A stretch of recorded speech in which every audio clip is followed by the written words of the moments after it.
Oke, silakan Pak. Oke. Kematian, penguburan, dan berkabung. Ini saya ambil dengan kaitannya kepada Kejadian 3 ayat 19 ya. Semua kita tahu ayat itu, Kejadian 3 ayat 19 itu mengatakan, dengan berpeluh engkau akan mencari makananmu sampai engkau kembali lagi menjadi tanah, karena dari situlah engkau diambil. Sebab engkau debu dan engkau akan kembali menjadi debu. Nah, itu gambarnya yang saya tampilkan di sini itu adalah sebuah kuburan sebenarnya. Kuburan di di Israel. Nama tempatnya adalah Bet Sheraim ya ininya. Ini kuburannya itu dalam banget ya. Goanya dalam banget Bapak Ibu. Itu kalau Bapak Ibu perhatikan ada peti-peti terbuat dari batu gitu. Itu semuanya tadinya ada jasad orang gitu, tapi sekarang sih ada yang nggak ada lagi sudah.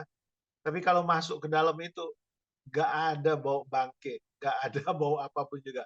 Baunya seger gitu ininya sampai ke dalam-dalamnya. Saya udah masuk ke dalam ini. Gitu ya. Ini luar biasa. Bet Shearim.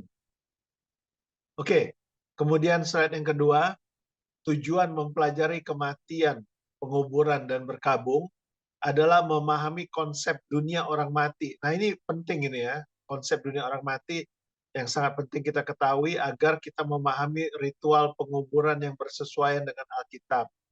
Memahami berbagai cara penguburan yang terdapat di dalam Alkitab, khususnya penguburan Yesus dan Lazarus, yang kuburannya masih dapat kita lihat hingga sekarang ini. Mulai mengenali Golgota versi Protestan yang sekalipun tidak kita pastikan sebagai situs yang 100% merupakan tempat penguburan Yesus, namun sangat menarik untuk diketahui karena banyak kesamaan dengan penjelasan dari Alkitab.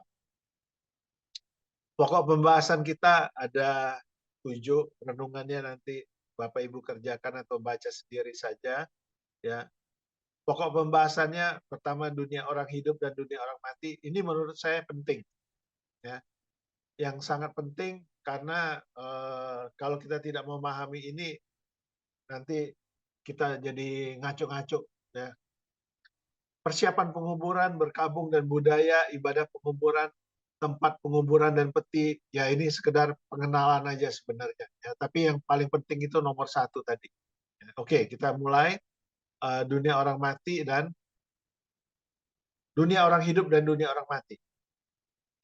Tidak ada seorang pun yang dapat menghindari kematian. Buku pertama Taurat menggambarkan kematian jasmani sebagai hukuman atas dosa manusia. Kalau saya sebut Taurat, itu biasanya mengacu kepada 5 kitab Musa. 5 kitab yang pertama yang ada di dalam Alkitab kita. Ya. Dengan berpeluh engkau akan mencari makananmu sampai engkau kembali lagi menjadi tanah. Ibrani Adama, karena dari situlah engkau diambil, sebab engkau debu, bahasa Ibraninya Afar, dan engkau akan kembali menjadi debu, bahasa Ibraninya Afar. Ya. Pemisahan tubuh dan roh mengakhiri keberadaan manusia di dunia. Yakobus 2 ayat 26. Tetapi orang-orang Yahudi percaya, sekalipun tubuh mereka mati karena dosa, tetapi mereka akan dibangkitkan dan akan mengalami kehidupan rohani. Ini seperti yang dikatakan oleh pengkhotbah dalam pengkhotbah 12 ayat yang ke-7 ya. Dan debu, Ibraninya Afar, kembali menjadi tanah, ya, Ibraninya Arets, bumi, seperti semula, dan roh, ruah, kembali kepada Allah yang mengaruniakannya. Nah, kalau saya memahami ayat ini, roh kembali kepada Allah yang mengaruniakannya, bukan artinya langsung semua orang yang mati rohnya kembali ke sorga, gitu kan? Kalau begitu kan berarti semua orang masuk sorga, gitu ya. Ini. Nah, seperti kita, siapapun juga selalu berkata kalau misalnya orang Kristen kembali ke rumah Bapa, orang Muslim mungkin kembali ke Baitullah atau kembali kemana gitu ya, ke sisi Allah gitu kan. Nah, Kalau menurut saya, kembali kepada Allah yang mengaruniakannya, itu adalah kembali ke tempat di mana nanti dia harusnya berada seperti yang ditentukan oleh Allah. Kalau dia percaya, dia akan masuk ke surga. Kalau dia tidak percaya, maka dia akan ada di neraka. Ya, katakan begitu. Ya, oke. Kita teruskan slide yang kedua. Slide yang kedua, bagaimana terjadinya? Bukan. Sebelumnya. Bagaimana terjadinya kebangkitan ini masih merupakan misteri. Namun, mereka percaya akan ada kebangkitan. Orang-orang Yahudi maksud saya. Mereka juga percaya akan olam haba, dunia yang akan datang. Ya, olam, alam, haba itu ha itu de, ba itu yang akan datang. Ya, jadi dunia yang akan datang dan akan penghakiman. Lawan dari olam haba adalah olam hase. Olam alam HDZ ini, dunia yang sekarang ini. Maksudnya dunia orang hidup yang sekarang ini. Jadi ada dua nih, olam haba yang akan datang, olam haze yang sekarang ini. Penghakiman semakin diungkapkan dalam kitab-kitab Nabi. Melalui penghakiman ini akan ditentukan orang-orang yang akan mengalami berkat atau mengalami penghukuman di dalam kekekalan. Daniel 12 ayat 1-2. Dan banyak dari antara orang-orang yang telah tidur di dalam debu tanah akan bangun, sebagian untuk mendapat hidup yang kekal, sebagian untuk mengalami kehinaan dan kengerian yang kekal. Sementara tubuh menunggu saat kebangkitannya, roh akan turun ke tempat yang bernama Seol. Ya. Nah, ini juga seringkali dipermasalahkan. Saya mau memperjelas hal ini. Seol itu adalah bahasa Ibrani. Padanan kata Seol dalam bahasa Yunani adalah Hades. Ya. Artinya dunia orang mati. Sama-sama. Seol maupun Hades ya, itu adalah dunia orang mati. Artinya sebagai lawan dari dunia orang hidup. Ya. Jadi jangan bingung-bingung lagi gitu. Nah, berikutnya, Seol ini dikatakan mempunyai dua bagian. Sebuah tempat keberkatan yang disebut paradise atau Firdaus, kalau kita baca di Lukas 23 ayat 43, atau pangkuan Abraham, ya kalau kita baca Lukas 16. Dan sebuah tempat penghukuman yang disebut alam maut atau tempat penderitaan. Ini kita menjadi makin jelas karena Yesus menggambarkannya dalam Lukas 16 ayat 19 sampai yang ke-31. Sebelumnya itu tidak begitu jelas, keadaan dunia orang mati ini tidak begitu jelas. Cuma gambarannya dunia orang mati turunnya ke bawah aja gitu. Kalau sorga ke atas, kalau dunia orang mati ke bawah. Tetapi dengan kedatangan Yesus, semuanya makin jelas.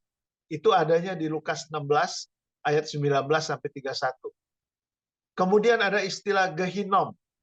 Ibrani ya, adalah tempat yang sangat menyeramkan yang berasal dari kata Gehinom atau lembah Hinom.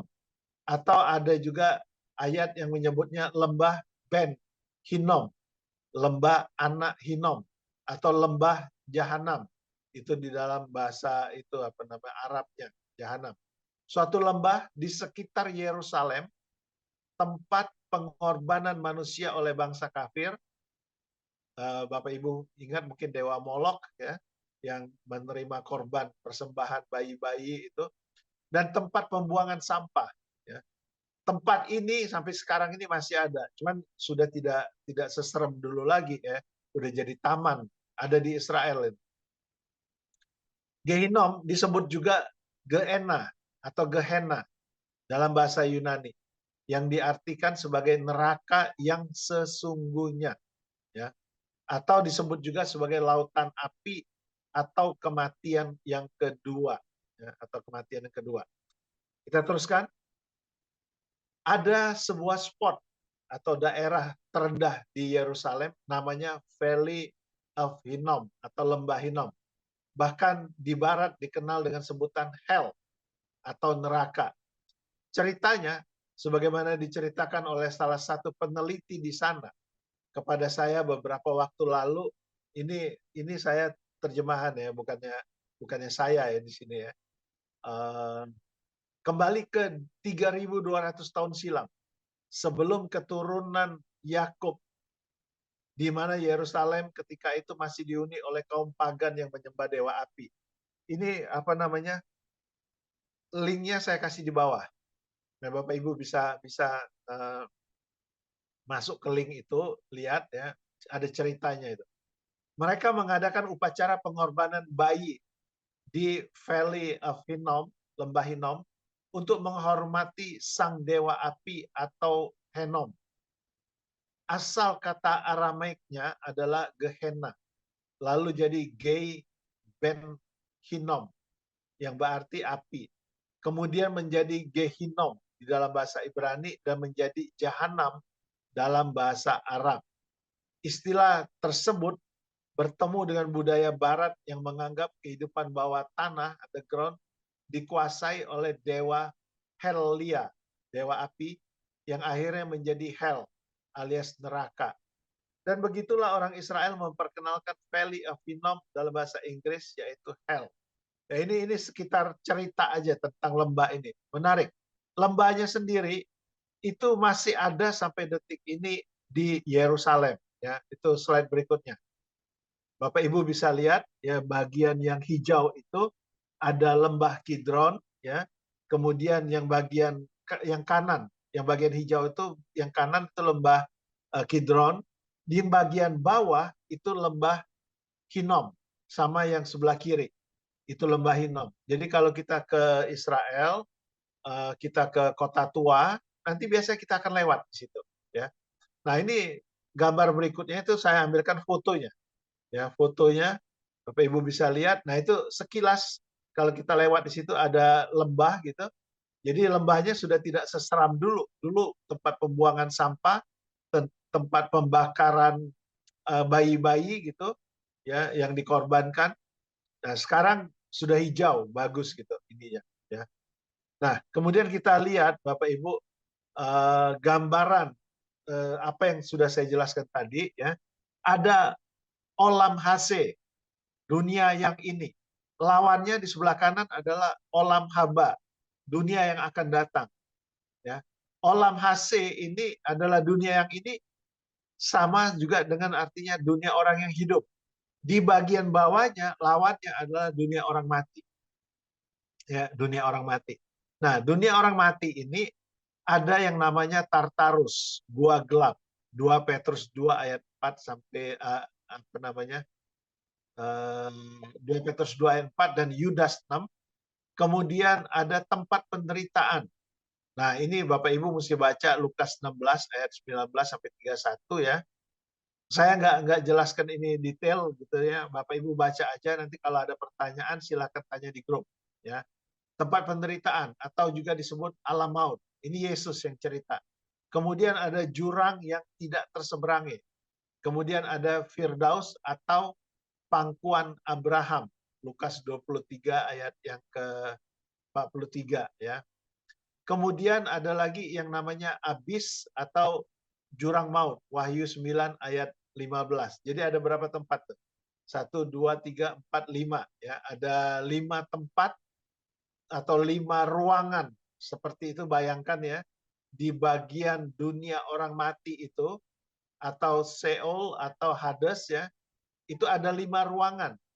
Yaitu Tartarus, kemudian tempat penderitaan atau alam maut, kemudian jurang yang tidak terseberangi, ada Firdaus ya, ada abis atau jurang maut ya. Nah, kemudian nanti pada akhir kerajaan 1000 tahun itu semua isi dari Tartarus, alam maut yang ada panah-panah itu ya, dan juga jurang maut itu akan dibuang ke Gehinom, Gehenna, neraka, lautan api atau kematian kedua. Ya. Wahyu 20 ayat 13 sampai 15. Nah, sedangkan yang ada di Firdaus atau pangkuan Abraham sudah dibawa naik ke sorga, itu sebenarnya masih dalam tanda petik sorga itu ya, yaitu di dalam Efesus 4 ayat 8 sampai yang ke-10 ya. Nah, jadi dengan saya buatkan gambar seperti ini, saya harapkan Bapak Ibu sudah dapat gambaran gitu mengenai dunia orang hidup yang sekarang dibandingkan dunia orang yang akan datang. Dunia yang akan datang itu ada sorga, ada neraka sebelah kanan ya. Kalau dunia orang hidup dibandingkan dengan dunia orang mati itu ada di bawahnya. Dunia orang mati itu ada beberapa bagian. Nah, setelah kerajaan 1000 tahun itu akan dipindahkan setelah penghakiman di tata besar itu akan dipindahkan ke neraka yang sebenar-benarnya. Ya. Sampai di sini aja dulu. Ada pertanyaan nggak? Sampai di sini, karena Baik. ini penting banget. Apakah orang mati yang sekarang itu langsung ke sorga atau tunggu penghakiman baru dimasukin ke dalam sorga? Oke, jadi begini Bapak Ibu, istilah kita sorga itu pun sebenarnya masih banyak yang harus kita pertanyakan, karena sorga itu sebenarnya artinya langit ya, samayim ya ininya. Nah, di dalam Tesalonika itu jelas bahwa semua yang sudah mati dalam Yesus itu akan dibawa ke tempat di mana Yesus berada. Itu ininya yang kita pahami gitu ya. Itu sorga bukan? Nggak bisa juga kita bilang sorga. Nanti kan terakhir sekali itu setelah apa namanya bumi ini dihanguskan, itu nanti akan turun langit dan bumi yang baru. Turunnya dari mana? Turunnya juga dari sorga juga gitu. Jadi sorga itu yang mana? Ini yang nggak jelas kita ini. Karena kayaknya luar biasa itu tempatnya itu. Ya.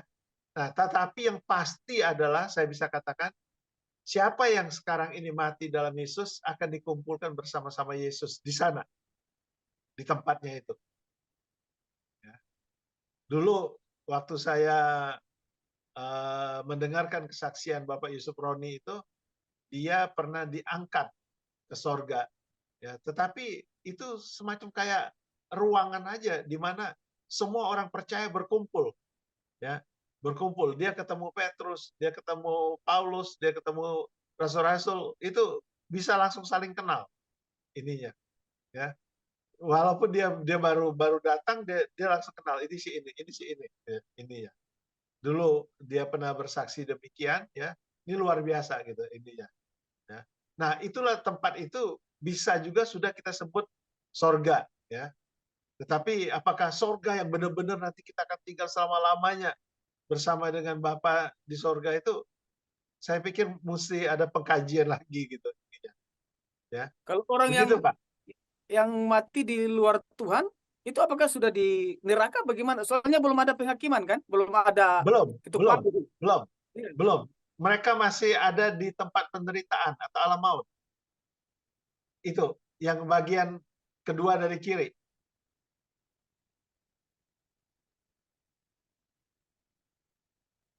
Kedua dari kiri Pak Kelo. Oh, siap, siap. Silakan Pak Yus, tadi mau tanya tadi. Ya. Ya, saya mau tanya juga Pak Erik. Penghakiman terakhir itu kalau lihat di diagram ini periodenya kapan nih Pak Erik? Ini Setelah kan saya 1000 tahun damai atau pada saat orang meninggal? Soalnya kan jadi kalau gini.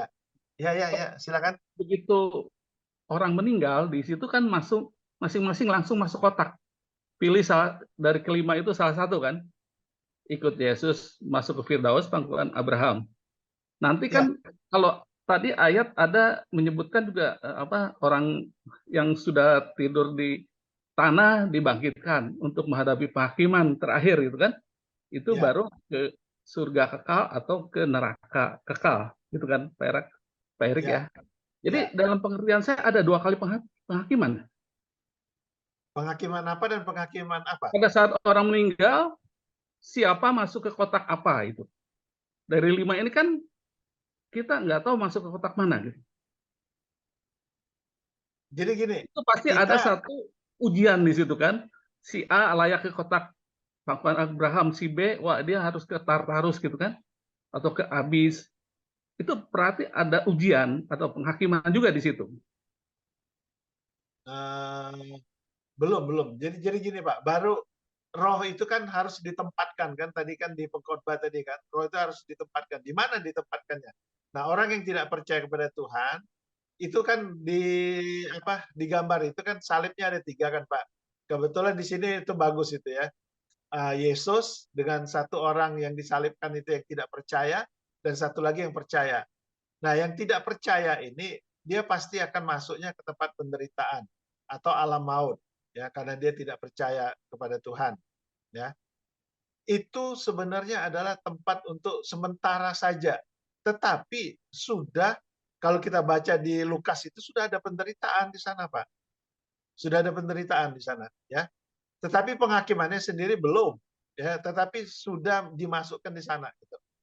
Penghakimannya itu nanti kalau kita baca tahta besar itu, the great white throne itu adanya setelah kerajaan 1000 tahun. Itu baru pengadilan yang terakhir itu sah gitu, mereka masuk nerakanya itu di situ gitu ininya. Nah, sedangkan orang yang percaya, yang penyamun yang satunya lagi, entah di sebelah kanan atau sebelah kiri kita kan nggak disebutkan ya, yang percaya kepada Yesus, yang mengatakan kepada Tuhan, Tuhan kalau engkau nanti datang sebagai raja, ingatlah akan aku, dia masuk Firdaus kan, itu pangkuan Abraham ya. Nah, tetapi pangkuan Abraham sekarang ini kalau kita mau ambil cerita atau ayat dari Alkitab sepertinya itu kosong. Karena apa? Karena sudah dibawa Yesus naik ke atas gitu. Itu Efesus 4 ayat 8-10 tadi. Kita nggak tahu persis Pak, cuma kan kita ngambil ayatnya. Ayatnya kan berkata begitu. Jadi ya kita anggap aja sekarang ini udah nggak di dunia orang mati yang di bawah itu lagi. Tetapi dia sudah ada bersama-sama dengan Yesus. Nah, itulah yang 1 Tesalonika 4 mengatakan, siapa yang mati dalam Yesus, dia sudah langsung ada bersama-sama dengan Yesus. Gitu, Pak. Ya, Ya. berarti kan segera setelah orang itu mati, langsung Ya. ada pengadilan atau istilahnya apa, ujian atau penyaringan ya Pak ya. Langsung ada penyaringan bahwa si A ini masuk ke Firdaus atau masuk ke penderitaan gitu Pak. Iya. Kalau setelah Bapak orang mau mati ada pengadilan begitu ya Pak. Kalau Bapak mau pakai istilah pengadilan, sebenarnya kita semua yang percaya Yesus itu sudah diadili di kayu salib di Golgota, Pak. Bahwa kita sudah ditebus. Udah. Itu kalau mau pakai istilah pengadilannya itu sudah terjadi di situ. Kita sudah ditebus di sananya gitu. Jadi kita sudah dibenarkan. Walaupun selangkah sesudah itu jatuh lagi dalam dosa. Loh iya, kita sudah dibenarkan oleh Yesus gitu. Selagi memang selama kita adalah berniat memang ikut Tuhan gitu, terus berusaha untuk hidup di dalam Tuhan itu tetap Pak. Tetapi kalau kita tidak mau hidup di dalam Tuhan, nah itu yang kita katakan nggak diselamatkan itu. Karena Pak Erik, kita memilih untuk tidak ikut Tuhan. Pak Erik, mungkin pengadilan gambaran seperti di dunia betul nggak? Artinya ini gambaran. Kalau terdakwa di dunia ini, kalau dia kedapatan dia membuat kriminal itu kan ditangkap oleh polisi kan? Oleh polisi. Nah, dia belum masuk di penjara, tapi dia sudah menderita. Belum dihakimi, maksudnya belum ketuk palu. Iya. Dia ditahan ya. Kemungkinan betul kali ya, Pak? Iya, dia ditahan ya. Di polsek Iya, misalnya. ditahan. Bisa ya? Iya. Bisa. Iya, bisa Pak gitu. Belum diadili. Tapi udah masuk tahanan dulu gitu. Udah olahraga tiap pagi gitu. Jadi ada kemungkinan yang begitu meninggal masuk ke tempat penderitaan ternyata polisi salah tangkap. Salah tangkap gitu. Kalau manusia bisa salah tangkap. Kalau Tuhan enggak lah, Pak. Ya berarti kan di situ ada penyaringan gitu Pak ya. Iya, betul. Ada penyaringan kan? Itu Betul. pasti, dan udah pasti yang udah disaring masuk ke Firdaus itu oke lah, masuk ke istilah sorga atau apa gitu kan, pokoknya masuk ke kerajaan kekal gitu ya Pak ya. Betul. Pak Yus, itu hanya gambaran Pak, polisi tadi. Jangan hanya gambaran. Satu lagi Pak Erik, satu lagi Iya, mohon. iya. Dalam 1 Tesalonika 5 disebutkan kan bahwa semoga Allah damai sejahtera menguduskan kamu seluruhnya, dan Oh, semoga roh, jiwa, dan tubuhmu. Di sini ada 3 unsur gitu Pak. ya, Sedangkan yang disebut dalam ayat-ayat sebelumnya tadi, roh kembali ke pangkuan Bapa, tubuh menjadi kembali ke abu dan tanah. Si ya. jiwa ini kemana ini Pak? Apakah mungkin si jiwa ini yang akan masuk ke pengadilan? Nah, Soal jiwa jiwa itu itu dulu, Pak. mengandung seluruh hakikat manusia, dengan keinginan, dengan apa, perasaan, keinginan, dan emosi, dan egonya gitu Pak. Itu kan yang Iya, gitu oke. Pak ya. Ya, jadi kan gini, istilahnya kita trikotomi nih, ya, ada 3 nih, tubuh, jiwa, dan roh, ya. Nah, kalau roh, oke lah, katakanlah kita tahu, walaupun kita nggak pernah lihat, gitu kan. Jiwa apa? Nah, biasanya kan jiwa ini kan pikiran, kehendak, keinginan, apalagi gitu, perasaan, gitu kan, itu kan masuk jiwa kan? Ya, Betul kan, Pak? ya, Nah, ya. sekarang kita lihat dalam kasus Lukas 16 itu, seperti di dalam penjelasan Tuhan Yesus itu, jiwanya itu ada di tempat penderitaan. Dia masih berkeinginan, dia masih berkehendak, dia masih bisa punya perasaan sakit, gitu. Jadi jiwanya ikut kepada rohnya gitu. Nah, yang ada di tanah itu atau yang menjadi tanah itu hanya tubuh jasmaninya aja. Gimana? Ya, ya, ya, ya. Enggak, Ya, kalau tadi kan ya mungkin saya kelewatan ya mengenai yang roh itu kan kembali ke Bapa sebagai pemiliknya gitu kan. ya, itu Apakah kan dia kan cuma nyebut rohnya doang, Pak. Dia ya, dia kan belum menyebut 3 unsur tadi kan, betul, betul. Maksud gitu saya kan? gini, apakah nanti pada saat pengadilan terakhir si roh ini kembali menyatu dengan jiwanya, sedangkan si Oh roh kan ya, udah kembali dengan Bapa, ya, kembali lagi menyatu dengan jiwanya untuk diadili gitu. ya. Nah, jadi apa namanya? Sama seperti orang percaya, kita semua nanti, kita kan tubuh kita kan dibangkitkan, Pak. Kita kan nanti kan waktu pengangkatan kan kita dibangkitkan. Kemudian kan kita bergabung lagi dengan roh dan jiwa kita kan, ya, Ya, ya, ya. Nah, demikian juga dengan yang apa namanya tidak percaya Tuhan, tubuh mereka juga akan dibangkitkan, gitu. Tubuh mereka juga akan dibangkitkan, dan itu kejadiannya nanti apa namanya di setelah kerajaan 1000 tahun nanti, itu pada waktu penghakiman itu. Nah, itu tadi siapa tadi yang bilang itu? Ini memang sudah agak jauh gitu. Ini kita ya. larinya ke eskatologi gitu. Oke, Oke, oke, nggak oke, apa-apa. oke, Ini oke. Ya Pak. mencicipin, Ya, mencicipin. Tapi bagus karena kita perlu tahu ini gitu. Jadi memang ada kebangkitan orang percaya, ada juga kebangkitan orang tidak percaya, Pak. Semuanya bangkit sama, Pak, semua. Gitu. ya. Ya. Oke, iya, makasih. Oke. Sekarang kita teruskan slide berikutnya. Sekalipun pada zaman ini ada kelompok orang Yahudi, ya, Reform Judaism, yang tidak percaya akan kebangkitan, namun pengharapan akan kebangkitan ini begitu kuat terdapat dalam diri bapak-bapak bangsa Israel. Seperti apa yang dikatakan oleh Ayub. Tetapi aku tahu penebusku hidup, dan akhirnya ia akan bangkit di atas debu. Juga sesudah kulit tubuhku sangat rusak, tanpa dagingku pun aku akan melihat Allah. Jadi mereka, bapak-bapak orang Yahudi ini juga percaya sebenarnya ada apa kebangkitan itu ya. Sama pentingnya dengan hidup di dunia ini, ada pengharapan yang lebih besar akan kekekalan yang diungkapkan di dalam Alkitab. Tuhan akan menghakimi semua ketidakadilan dan menyembuhkan semua masalah dari hidup yang singkat ini. Jika hal ini dipahami dengan benar, maka kenyataan, kematian, dan penghakiman akan memimpin seseorang mempunyai sikap yang bijak, sama seperti doa Musa, ajarlah kami menghitung hari-hari kami sedemikian, hingga kami beroleh hati yang bijaksana. Ya. Oke, kita teruskan. Persiapan penguburan. Sekalipun masalah olam haba sepertinya diabaikan oleh masyarakat Yahudi, namun kita masih bisa melihat kepercayaan itu pada proses pemakaman orang-orang yang meninggal.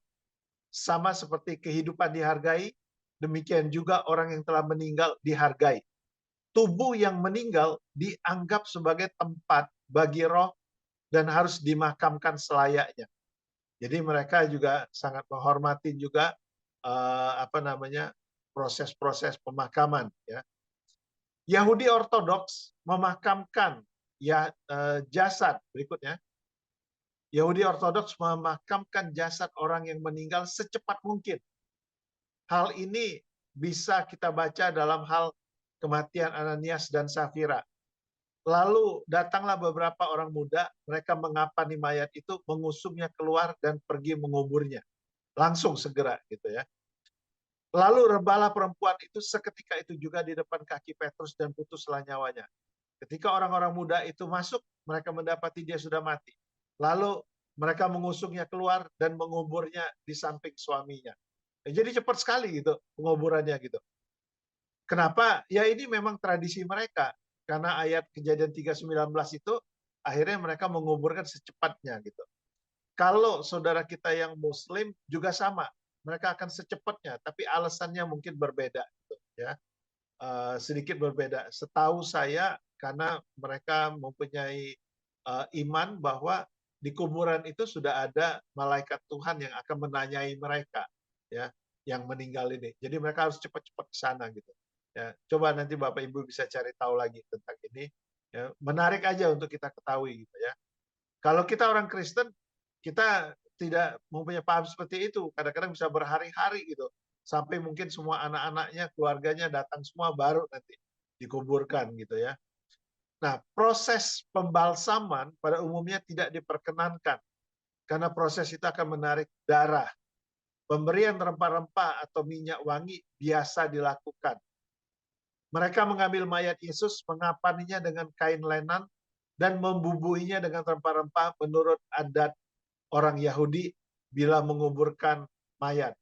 Ini adalah adat untuk merempah-rempahi mayat, ya, bukan pembalsaman, ya, bukan pembalsaman. Slide berikutnya. Otopsi juga tidak diperkenankan, kecuali akan menyelamatkan hidup orang lain atau karena permintaan hukum sipil. Kremasi bukan pilihan karena akan bertentangan dengan firman yang mengatakan akan kembali menjadi debu. Namun dewasa ini pilihan kremasi di orang Yahudi ya semakin populer, itu di kalangan orang Yahudi. Jadi pada akhirnya mereka juga mengizinkan jasad-jasad itu dikremasi. Kenapa? Karena kuburan di Israel itu mahalnya bukan main. Ya.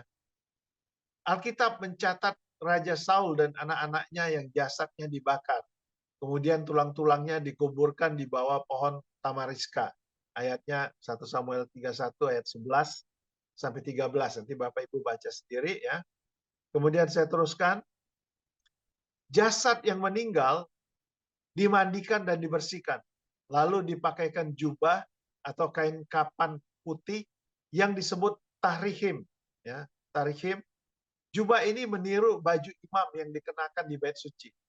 Satu hal yang khas adalah jubah ini tidak punya kantong untuk melambangkan bahwa seseorang meninggalkan dunia ini tanpa membawa apapun juga. Itu 1 Timotius 6 ayat 7 diangkat lagi ayat ini. Sebab kita tidak membawa sesuatu apa ke dalam dunia dan kita pun tidak membawa apa-apa keluar. Ya. Terus kita lanjutkan dulu. Jika yang meninggal adalah pria, maka talitnya diselubungkan ke atasnya. Itu talit itu yang kain yang ada putih terus ada garis-garis hitam, itu talit. Talit itu syal doa, ya. Syal doa, kerudung doa, ya. Sebenarnya itu jubah yang kedua mereka, ya. Kemudian sit-sitnya dipotong. Sit-sit itu jumbai, ya, jumbai. Yang disentuh oleh wanita yang pendarahan berapa belas tahun itu, 12 tahun ya. Itu sit-sitnya dipotong. Hal ini untuk menunjukkan, menyatakan bahwa kewajibannya untuk melakukan semua perintah Tuhan di dunia ini sudah berakhir. Kita akan bahas kalau nanti memang berlanjut ya, pelajarannya talit sit-sit ini nanti kita bahasnya itu di keluaran, nanti. Ya, ini kan baru kejadian gitu ya. Oke, kita teruskan. Nah, ini saya singgung sedikit ini mengenai perintah untuk membuat talit dan sit-sit, bilangan 37 sampai 41. Tuhan berfirman kepada Musa, berbicaralah kepada orang Israel dan katakanlah kepada mereka bahwa mereka harus membuat jumbai-jumbai pada puncak baju mereka, turun-temurun. Dan dalam jumbai-jumbai puncak itu haruslah dibubuh benang ungu kebiru-biruan. Maka jumbai itu akan mengingatkan kamu apabila kamu melihatnya kepada segala perintah Tuhan sehingga kamu melakukannya dan tidak lagi menuruti hatimu atau matamu sendiri seperti biasa kamu perbuat dalam ketidaksetiaanmu terhadap Tuhan. Maksudnya supaya kamu mengingat dan melakukan segala perintahku dan menjadi kudus bagi Allahmu. Akulah Tuhan Allahmu yang telah membawa kamu keluar dari tanah Mesir, supaya aku menjadi Allahmu, menjadi Allah bagimu, akulah Tuhan Allahmu. Nah, jadi kalau kita baca ayat-ayat seperti ini, Bapak Ibu kan udah ngerti ya, ada Tuhan huruf besar semua, langsung nyeklek ya, sudah langsung nyantel gitu. Kemana tuh larinya gitu, maksudnya ayat ini gitu. Ya, itu makanya diajarkan dulu mengenai nama dan sebutan Tuhan tadi ya. Nah, Bapak Ibu, itu jubah yang putih dengan ada garis-garis itu namanya talit. Itu jubah kedua mereka. Jubah mereka yang pertama itu jubah yang seperti biasa kita lihat yang dipakai orang biasalah itu ke bawah gitu ya, kayak selubung gitu ke bawah. Nah, tapi jubah yang kedua itu yang dikeredongkan, gitu, yang diselubungkan, terbentang 4 persegi dia. Nah, karena dia 4 persegi, di keempat pojoknya itu bisa dibuat punca. Punca itu pojok sebenarnya. Bisa dibuat jumbai-jumbai. Jumbai-jumbai itu Bapak Ibu bisa lihat ya, ada jumbai-jumbainya gitu ya. Nah, itulah yang dipegang atau disentuh oleh wanita yang mengalami pendarahan itu ya, jumbai itu. Ini ceritanya panjang, tapi kita teruskan dulu ayat slide kita berikutnya ya. Peristiwa Daud memotong jubah Saul. Lalu berkatalah orang-orangnya kepada Daud, telah tiba hari yang dikatakan Tuhan. Nah, Tuhan yang huruf besar semua kepadamu. Ya, jadi mereka udah tahu tuh ya. Sesungguhnya aku menyerahkan musuhmu ke dalam tanganmu. Maka perbuatlah kepadanya apa yang kau pandang baik. Maka Daud bangun lalu memotong puncak jubah Saul dengan diam-diam. Kemudian berdebar-debarlah hati Daud karena ia telah memotong puncak Saul. Nah, kenapa berdebar-debar? Ya, pertama karena ya cukup mengerikan juga memotong punca jubah raja, seorang raja ya. Tetapi juga sebenarnya ada semacam kayak nubuat di situ bahwa punca itu kalau dipotong itu artinya bagi orang Yahudi mereka itu sudah tidak lagi perlu mengikuti ketetapan Tuhan. Karena apa? Karena mereka sudah mati. Ya, jadi kalau orang Yahudi mati, punca jubahnya dipotong, artinya mereka selesai tanggung jawabnya kepada Tuhan. Tidak perlu lagi mereka mengikuti semua perintah Tuhan yang ada di dunia ini. Jadi ketika Daud memotong itu sebenarnya ya semacam kayak ada nubuat bahwa selesai sudah si Saul ini. Udah gak ada ceritanya lagi dia di dunia ini. Ya, nah itu sebenarnya makna yang dalam dari pemotongan punca jubah itu ya. Oke, kemudian kita teruskan ya. Selama proses ini, jasad tidak ditinggalkan sendiri, tetapi selalu diawasi dalam masa semira atau waktu berjaga-jaga. Pada Yahudi tradisional, biasanya ibadah akan dipimpin oleh Hefra Kadisa atau kelompok kudus. Ini semacam kayak apa ya? Kelompok yang memang melayani, mendoakan orang-orang yang sudah mati begitu ya. Ini kalau di Indonesia, kalau orang-orang Chinese itu apa caima kayak gitu, kalau ada yang ngerti ya ini. Nah, mungkin ada perbedaan di sana sini, seperti jubah untuk pemakaman peti mati dan lain-lain. Tapi pada prinsipnya orang Yahudi mengacu kepada kesederhanaan karena kita semua sama di dalam hal kematian. Proses pemakaman sendiri mempunyai nilai-nilai spiritual. Di dalam rangka menghormati, tidak boleh ada karangan bunga dan lagu-lagu, karena hal-hal ini melambangkan kesukaan dunia. Tetapi menurut pendapat saya pribadi, ini penulisnya ini ya, bukan saya ya, Barney Kasdan, lagu yang bertemakan iman dapat ditambahkan sebagaimana Daud menyanyikan lagu-lagu pada kejadian-kejadian tertentu. Ya. Oke, kemudian yang ketiga, hal ketiga itu mengenai berkabung dan budaya kriya. Sebelum ibadah pemakaman dimulai, keluarga terdekat melakukan ritual yang dinamakan kriya atau penyobekan. Keluarga akan menyobek pakaian mereka sebelah kiri yang dekat dengan hati ya, sebagai tanda berkabung. Kriya melambangkan kesakitan dan kesedihan. Dan Yakub mengoyakkan jubahnya, lalu mengenakan kain kabung pada pinggangnya, dan berkabunglah ia berhari-hari lamanya karena anaknya itu yang dikabarkan meninggal itu ya. Rumah duka biasanya menyediakan pita hitam untuk dirobek sebagai ganti baju. Budaya kriya ini berlangsung selama 7 hari masa berkabung. Ketika baju atau pita dikoyakkan, keluarga akan mengucapkan ucapan syukur.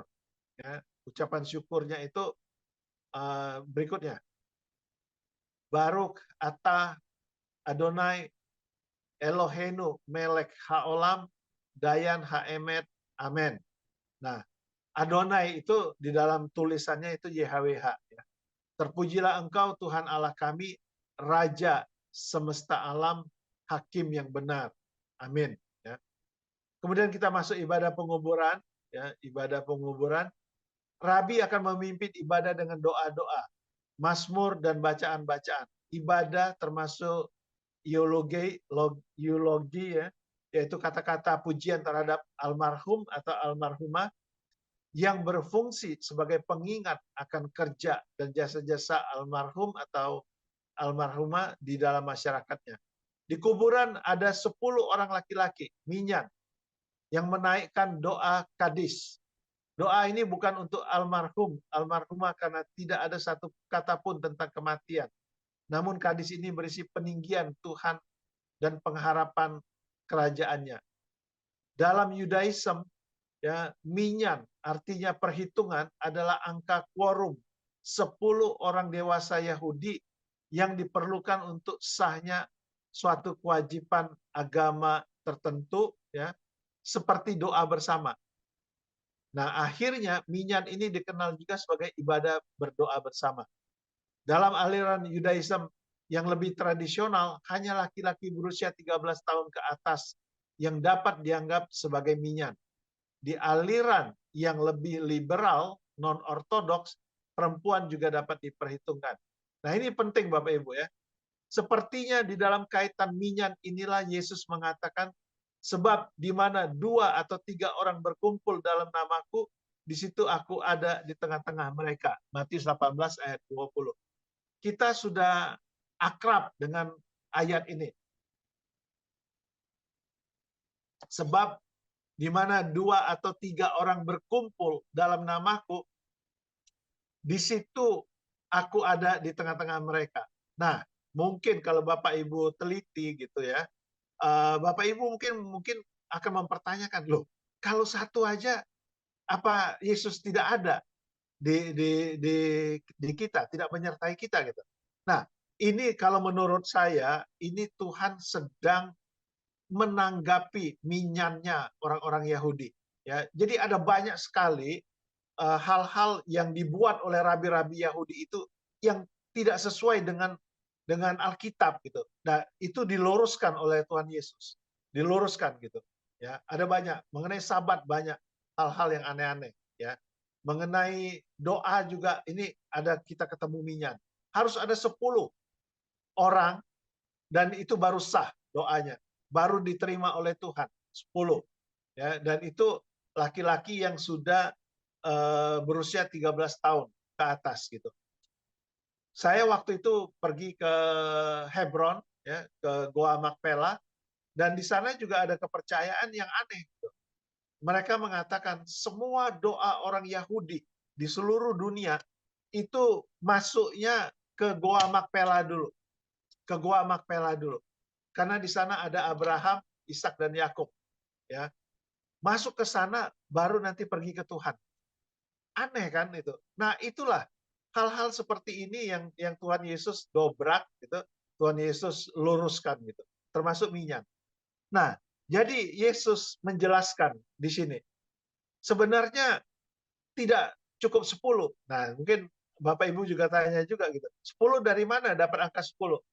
Itu juga mereka dapatnya ketika Abraham tawar-menawar dengan Tuhan tentang saat mau menghancurkan Sodom dan Gomora. Kalau ada 10 orang benar saja di sana, supaya jangan dihancurkan. Ya.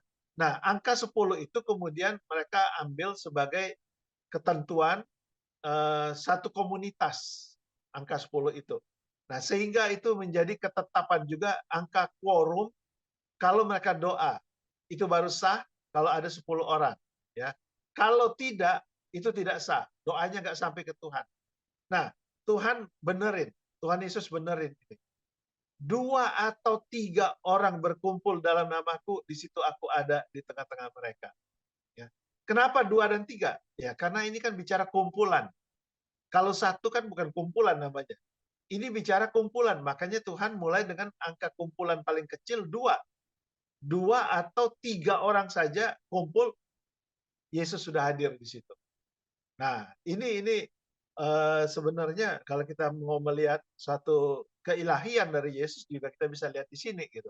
Ya, 2-3 orang saja berkumpul dalam nama Yesus, dia ada di situ. Ya.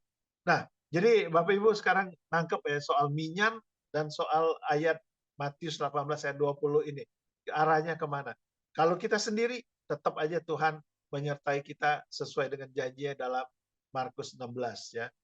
Nah, sebagai tanda kasih dan berduka, tiap anggota keluarga melemparkan tanah dengan sekop ke peti mati yang sudah diturunkan ke liang lahat. Kuburan tidak akan diberi tanda hingga pada peringatan 1 tahun kematian almarhum atau almarhumah. Kalau di Israel sekarang ini, kalau ada yang datang ke kuburan, mereka biasanya taruh batu, Bapak Ibu, di atasnya. Ya, taruh batu. Kalau kita kan bunga, ditaburkan bunga. Ya, kenapa mereka pakai batu? Karena batu lebih tahan daripada bunga. Kalau bunga sebentar aja kering, tiup angin, hilang semuanya. Tapi kalau batu kerikil gitu, mereka taruh di atasnya. Ya, kita bisa lihat kuburan mana tuh yang paling sering dikunjungin gitu. Pasti yang batunya banyak gitu. Ya, karena batu nggak akan tertiup angin dan juga bisa gampang kita lihat. Tidak hancur juga karena sinar matahari. Ya, mereka pakai batu itu. Oke, berikutnya. Berikutnya, keluarga akan memasuki 3 tahap masa berkabung. Sifa 7, Selosim 30, Avelut berkabung. Pada masa Sifa tidak boleh melakukan berias, bercukur, dan melakukan kerja seperti biasanya selama 7 hari. Pada masa Selosim tidak boleh berpartisipasi di dalam pesta, musik, dan pernikahan selama 30 hari. Masa Avelut bermula setelah berakhir masa Selosim hingga genap setahun masa berkabung. Pada hari peringatan setahun yang disebut Yarseid, dinyalakan lilin Yarseid khusus yang didasarkan pada Amsal 20 ayat 27. Roh manusia adalah pelita Tuhan yang menyelidiki seluruh lubuk hatinya. Ya. Oke, kita teruskan. Ya, kita teruskan tempat penguburan dan peti mati. Pada zaman dahulu kita kenal paling tidak ada 4 macam penguburan. Penguburan di tanah, penguburan di goa-goa, penguburan di peti, ya namanya sarkofagus, dan penguburan di ossuary. Penguburan di tanah ini nggak banyak referensinya. Kejadian 35 mungkin bisa dikatakan itu penguburan yang di tanah. Demikianlah Rahel mati lalu dikuburkan di sisi jalan ke Efrata, di sisi jalan ya di Efrata. Jadi kelihatannya nggak ada goa di situ, yaitu Bethlehem. Yakub mendirikan tugu di atas kuburnya. Itulah tugu kubur Rahel sampai sekarang. Sampai sekarang ini Bapak Ibu masih ada ya. Tulang-tulang Raja Saul dan anak-anaknya dikuburkan di bawah pohon tamariska. Jadi nggak ada goa di situ, bawah pohon gitu ya. Ini jadi nggak banyak referensinya penguburan di tanah. Nah ini kuburan Rahel, ya, kuburan Rahel. Sampai detik ini masih ada. Terus slide berikutnya, kuburan. Nah ini gambaran kuburan kalau Bapak Ibu pergi ke Israel di kota tua Yerusalem itu ada kuburan Islam, Bab el Rahmah, persis di depan tembok timur kota Yerusalem itu dipasangin kuburan oleh orang-orang Muslim. Kenapa? Karena mereka tahu nanti Mesias itu akan masuk ke gerbang timur atau Golden Gate. Ya. Nah, oleh karena itu mereka taruh kuburan supaya Mesias itu tidak akan lewat di kuburan karena najis kan. Itu. Jadi mereka kasih kuburan di situ. Beberapa kuburan Nabi Yahudi ada juga di tembok selatan kota Yerusalem. Kuburan orang Yahudi berada di Bukit Zaitun di timur Yerusalem. Ya. Oke, kita teruskan. Penguburan di goa-goa. Nah, ini yang paling terkenal itu adalah Gua Makpela. Makpela itu artinya ganda atau jamak. Ya. Gua ini dibeli oleh Abraham dari Efron orang Het untuk menjadi kuburan. Menjadi terkenal dan situsnya masih ada sampai sekarang ini di Kiryat Arba, Hebron. Kota 4, ya, Hebron, Israel. Gua ini dikenal sebagai Gua Makpela. Makpela adalah ganda, artinya ganda. Jadi ada 2 gua di dalam tanah ini yang menjadi tempat penguburan Abraham dan Sarah, Ishak dan Ribka, kemudian Yakub dan Lea. Ya, itu bapak-bapak dan ibu-ibu bangsa Yahudi itu dikuburkan di sana. Ininya Rahel aja yang tempatnya beda gitu ya. Kemudian Lazarus, ini juga penguburan di goa, itu jelas ya. Maka masjullah pula hati Yesus, lalu ia pergi ke kubur itu. Kubur itu adalah sebuah gua yang ditutup dengan batu. Kata Yesus, angkat batu itu. Marta, saudara orang yang meninggal itu berkata kepadanya, Tuhan, ia sudah berbau, sebab sudah 4 hari ia mati. Nah, Bapak Ibu, kita lihat goanya, ya, slide berikutnya. Nah, ini gua Lazarus, sampai sekarang masih ada, ya, dipercayai ini adalah tempat Lazarus dikuburkan. Itu masuk lagi Bapak Ibu, ada angka 1 itu ya. Itu mesti masuk lagi ke dalam, ya. Nah, di dalamnya itu ada angka 2 dan 3, nah itu di bagian bawahnya itu. Ya, di bagian bawah. 1 pintu masuk gua kuburan Lazarus, tapi ini aja tuh kita udah turun tuh. Itu ada tangga tuh Bapak Ibu lihat ya. Kita turun dulu, turun terus nanti masuk ke 1, baru masuk ke 2 dan 3 itu. Ya. Bagian dalam. Jadi itu cukup dalam Bapak Ibu. Bapak Ibu kalau bisa bayangkan ini, kalau Bapak Ibu pergi ke sana masuk ke Goa Lazarus ini, Bapak Ibu bisa kagum ketika Yesus panggil, mayat itu bisa naik. Itu keluar dari nomor 1, kemudian naik tangga itu, ya, keluar lagi ya, dari gua yang besar ini. Gitu. Luar biasa gitu ya, kuasa Tuhan Yesus gitu ya. Oke, kita lihat yang berikutnya, Yesus. Ya. Nah, Yesus juga dikuburkan di dalam gua batu milik Yusuf dari Arimatea. Matius 27 ayat 59-60. Dan Yusuf pun mengambil mayat itu, mengapaninya dengan kain lainan yang putih bersih, lalu membaringkannya di dalam kuburnya yang baru, yang digalinya di dalam bukit batu. Dan sesudah menggulingkan sebuah batu besar ke pintu kubur, pergilah ia. Nah, sebelah kiri itu tampak depan kubur Yesus versi Garden Tomb, ya, versi Protestan. Karena nanti ada versi Katolik juga. Tapi saya kayaknya lebih cocok ke versi Protestan ini. Kenapa? Karena ada apa namanya, penggambarannya di dalam Alkitab itu pas gitu ya, pas sekali gitu. Ya, kiri itu kita tampak ada kuburan ya, seperti itu, ada lubangnya itu ya, dan kanan itu bagian dalam dari kubur Yesus itu. Nah, di panah itu diperkirakan di mana jasad Yesus itu diletakkan ya. Sekalipun kalau kita pergi ke Garden Tomb, mereka tidak pernah mengklaim bahwa inilah kuburan Yesus ya, tetapi menurut saya ini lebih pas, lebih cocok gitu menurut apa yang diceritakan di dalam Alkitab gitu ya. Oke, kita teruskan. Penguburan di peti. Penguburan di peti itu maksudnya begini, Yusuf ya. Kemudian matilah Yusuf berumur 110 tahun. Mayatnya dirempah-rempai dan ditaruh dalam peti mati di Mesir. Raja Asa juga, anak muda di Nain juga ya Bapak Ibu. Tidak ada indikasinya, cuman sepertinya sambil menghampiri usungan. Nah, ini kelihatannya sepertinya ada peti gitu ya. Itu ia menyentuhnya dan sedang para pengusung berhenti, ia berkata, "Hai anak muda, aku berkata kepadamu, bangkitlah." Ya, itu Lukas 7. Nah, kemudian kita lihat Bapak Ibu, untuk orang-orang terkenal, orang-orang kaya, jasad mereka dikuburkan dengan menggunakan peti mati besar dari batu. Lalu peti ini dimasukkan ke gua-gua. Peti batu ini disebut sarkopagus yang artinya pemakan daging, yang berasal dari bahasa Yunani. Sark itu daging dan phagein itu makan. Gambar di bawah itu adalah sarkopagus para rabi dan anggota Sanhedrin dari abad kedua hingga keempat Masehi yang terdapat di Beit Shearim.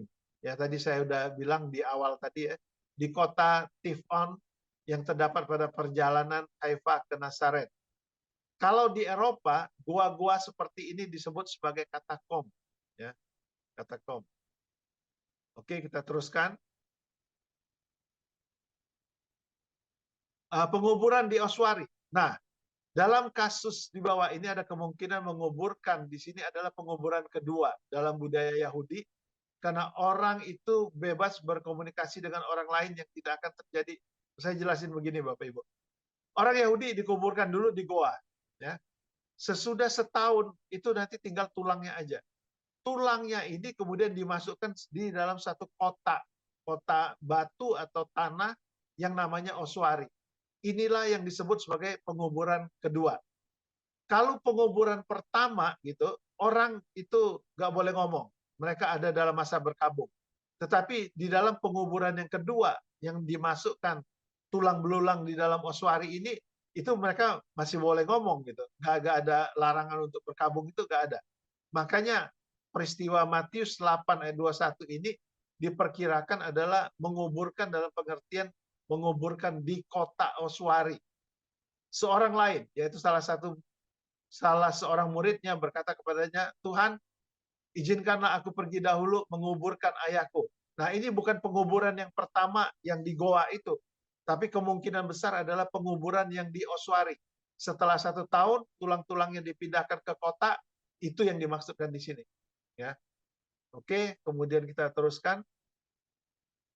Penguburan kedua adalah pengumpulan tulang-tulang tersebut yang dimasukkan ke dalam kotak tanah atau batu, namanya oswari. Ya.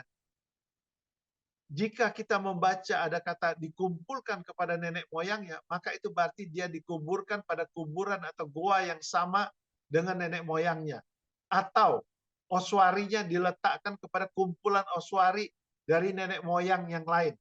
Gitu. Kita kan sering baca, dikumpulkan kepada kaum leluhurnya, seperti ini. Kejadian 35 ayat 29. Ya. Nah, pada gambar pada slide berikut yang bagian bawah adalah oswari yang ada di gereja Yesus menangis. Oke, kita lihat. Ya. Nah, ini gambar itu oswari semua. Itu kotak-kotak tanah atau batu yang di dalamnya ada tulang belulang yang sudah setahun dikuburkan di goa, diambil dimasukkan di sini. Ini ada di dekat gereja Yesus menangisi Yerusalem. Ya. Slide berikutnya. Nah, kalau ini yang saya kasih panah itu adalah oswari yang terdapat di kubur tempat kuburan Yesus atau di Garden Tomb. Ya. Oke, berikutnya, kematian dan berkabung dalam PB. Proses pemakaman Yesus juga mengikuti budaya Yahudi. Yesus dikuburkan dengan segera karena hari Sabat segera menjelang. Dan Yusuf dari Arimatea minta izin kepada Pilatus untuk menurunkan dan memakamkan jasad Yesus. Kita bisa baca di Markus 15 ayat yang ke-45 sampai yang ke-47. Ya, kita sudah tahu semua, jasad Yesus dikenakan tarhim, ya, tadi sudah saya jelaskan. Sesudah itu jasad Yesus diberi wewangian, bukan pembalsaman. Karena pembalsaman tidak diperkenankan. Lanjut, setelah Sabat, ya, murid-murid Yesus yang perempuan datang untuk menyelesaikan pembersihan jasad Yesus. Setelah lewat hari Sabat, Maria Magdalena dan Maria Ibu Yesus serta Salome membeli rempah-rempah untuk pergi ke kubur Yesus dan meminyaki Yesus. Dan pagi-pagi benar, pada hari pertama minggu itu setelah matahari terbit, pergilah mereka ke kubur. Tapi ternyata mereka sudah bangkit, Yesus sudah bangkit, ya. Kelihatannya Nikodemus sebagai anggota Sanhedrin dan Yusuf dari Arimatea melakukan ibadah Hefra Kadisa. Ya, jadi mereka mengapani mayat Yesus, kemudian memberikan minyak mur dengan minyak gaharu. Ya. Jadi mereka melakukan ibadah itu ya, secara Yahudi kepada jenazah Yesus, ya, jasad Yesus. Oke, kita teruskan. Nah, ini Golgota yang versi Protestan yang disebut juga Garden Tomb. Ya, ini saya tampilkan gambar-gambarnya biar pengenalan aja Bapak Ibu jadi tahu. Jadi kapan nanti ke Israel udah dapat ceritanya. Nah, penyalipan Yesus itu diperkirakan dilakukan di atas ini bukit yang itu kan ada kayak mata tuh Bapak Ibu, ada kayak hidung, ada di atasnya itulah dilakukan penyalipan di situ, ya, itunya penyalipan Yesus itu. Ini jalan umum, jadi sehingga semua orang bisa lihat penyalipan itu. Ini gambar tahun berapa ini? Ini gambar lama sekali gitu ya, masih agak jelas itu ada mata, ada ininya. Tapi sekarang ini udah agak gitu jelas lagi. Coba slide berikutnya. Nah itu Bapak Ibu sudah agak jelas lagi, ya, dan sangat disayangkan sekali, ya, tidak ada sepertinya perawatan untuk ini. Di atasnya itu kalau Bapak Ibu lihat itu ada kuburan Muslim, ya, di atasnya dibuat kuburan Muslim. Di depannya nggak saya ambil karena nggak bagus fotonya, itu terminal bus, itu ada kawat-kawat gitu kan. Nah itu di depannya itu terminal bus Bapak Ibu. Ya, jadi nggak bagus, memang tidak diperhatikan oleh pemerintah karena mereka kan nggak peduli ya dengan kekristenan gitu ya. Hanya gereja dari Inggris saja yang memperhatikan hal ini. Ya. Kita berikutnya.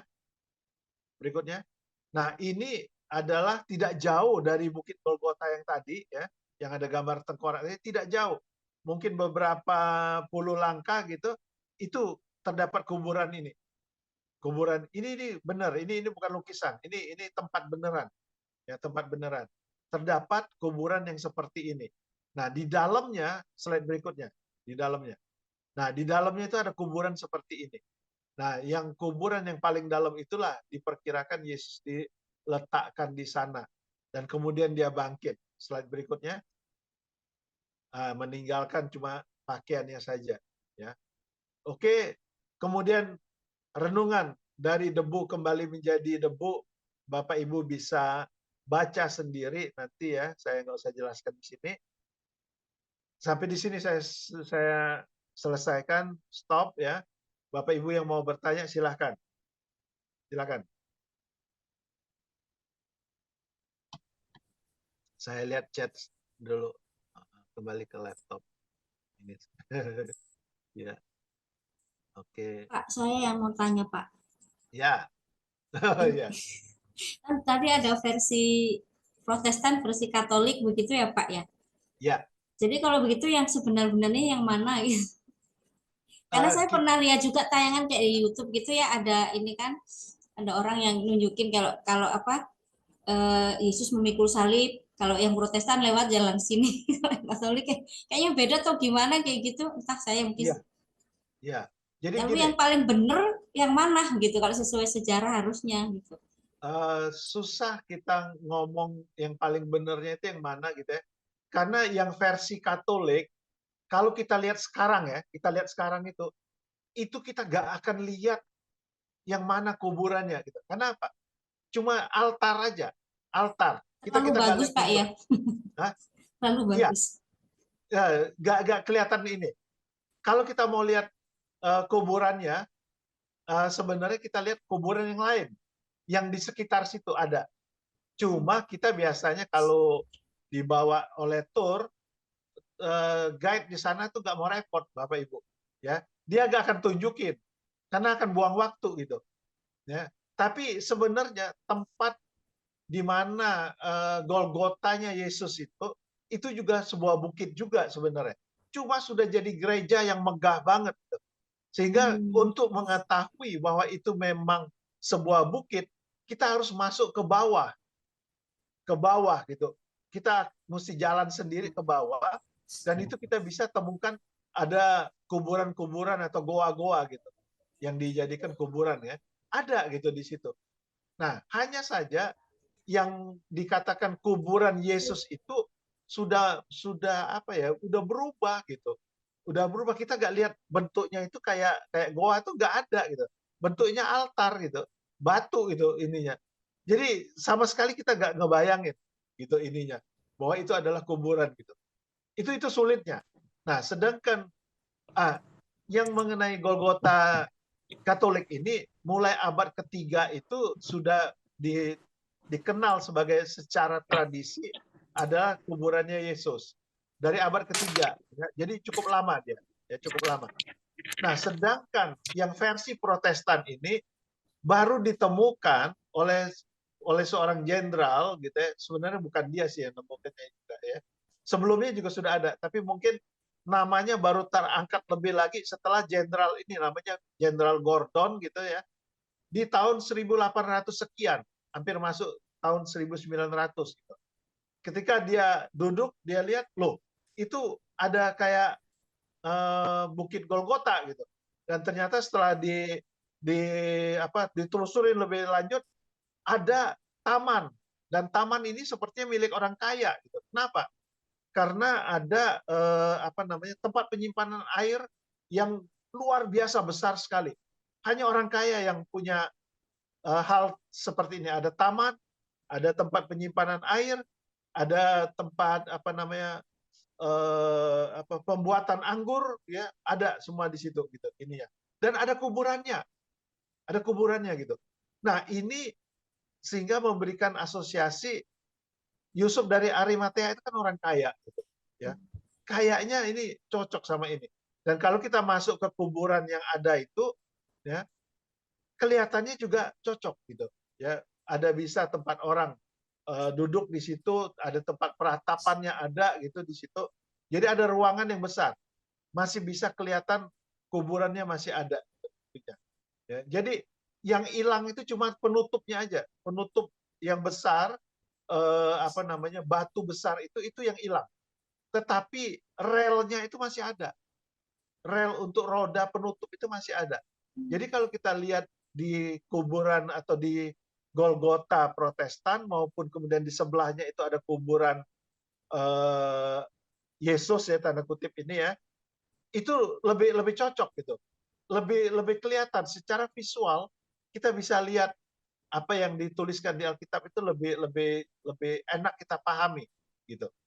Makanya saya bilang lebih bagus di situ gitu intinya. Gitu itu Bu Ari gitu. Iya. Ini ya. Yang Sampai, mana yang benar kita nggak bisa bilang gitu. Ya mungkin karena sudah terlalu lama ya bangsa Israel Betul. sudah dibuang gitu puluhan Iya. tahun, lalu mereka kembali sudah berubah banyak. Tapi saya Iya. sempat berpikir apakah sengaja diadakan karena banyak orang mau berziarah jadi dibuat supaya nampak seperti tampak tilas sejarah seperti itu sih Pak. Tapi memang ada kan tempat-tempat yang masih asli gitu ya, yang memang dulu sesuai gitu ya. Hanya bagian-bagian tertentu ya seperti kubur Yesus ini mau tidak mau kan ada versinya berbeda. Gitu. Ya.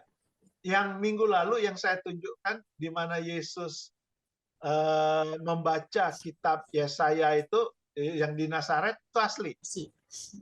Ya, itu asli.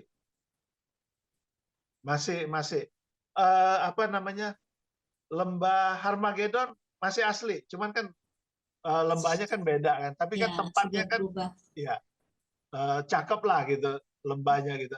Nah kayak tadi kan lembah apa namanya Ben Hinnom, Gehinom. Ya. Gehinom itu masih ada, cuman kan udah berubah. Tidak kumuh, tidak tempat sampah gitu, tapi tempatnya ada.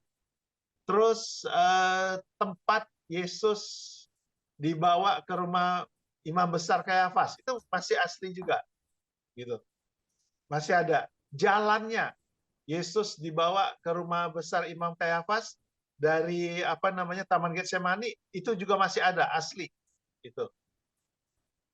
Gitu. Jadi masih ada yang asli, ada juga yang sudah tidak asli atau yang kita ragukan atau masih nggak jelas ini asli atau enggak. Gitu. Oke, ada lagi mungkin yang mau Masih, Pak. bertanya? Pak, ada orang kah? Ada yang bertanya? Nah, kebetulan Pak dosen singgung tentang Yusuf Arimatea ya, sama kitab Yesaya tadi. Nah, kebetulan saya ingin bertanya, karena waktu itu kasus yang ini ada, saya lihat di tayangan YouTube itu berdebat Nandar sama MYM. Nah, ya, jadi saya ingin bertanya, waktu itu saya sempat chatting. Nah, dipersoalkan itu Yesus itu dikuburkan, ditempatkan di orang kaya atau orang fasik. Soalnya kalau dari teks dari kitab Yesaya 53 itu Yesus dikuburkan itu sebagai nubuatan di antara orang fasik. Di Yesaya 53:9.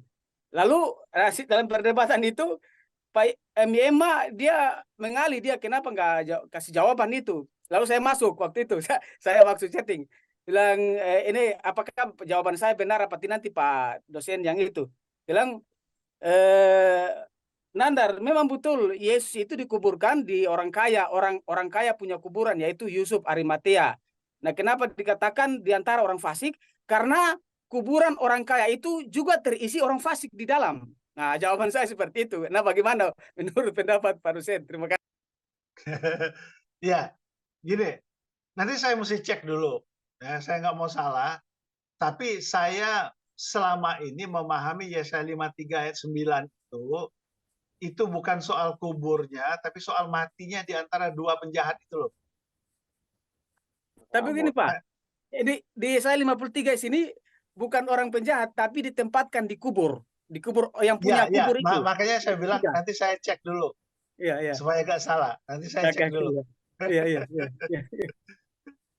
Ya, ini bagus ini.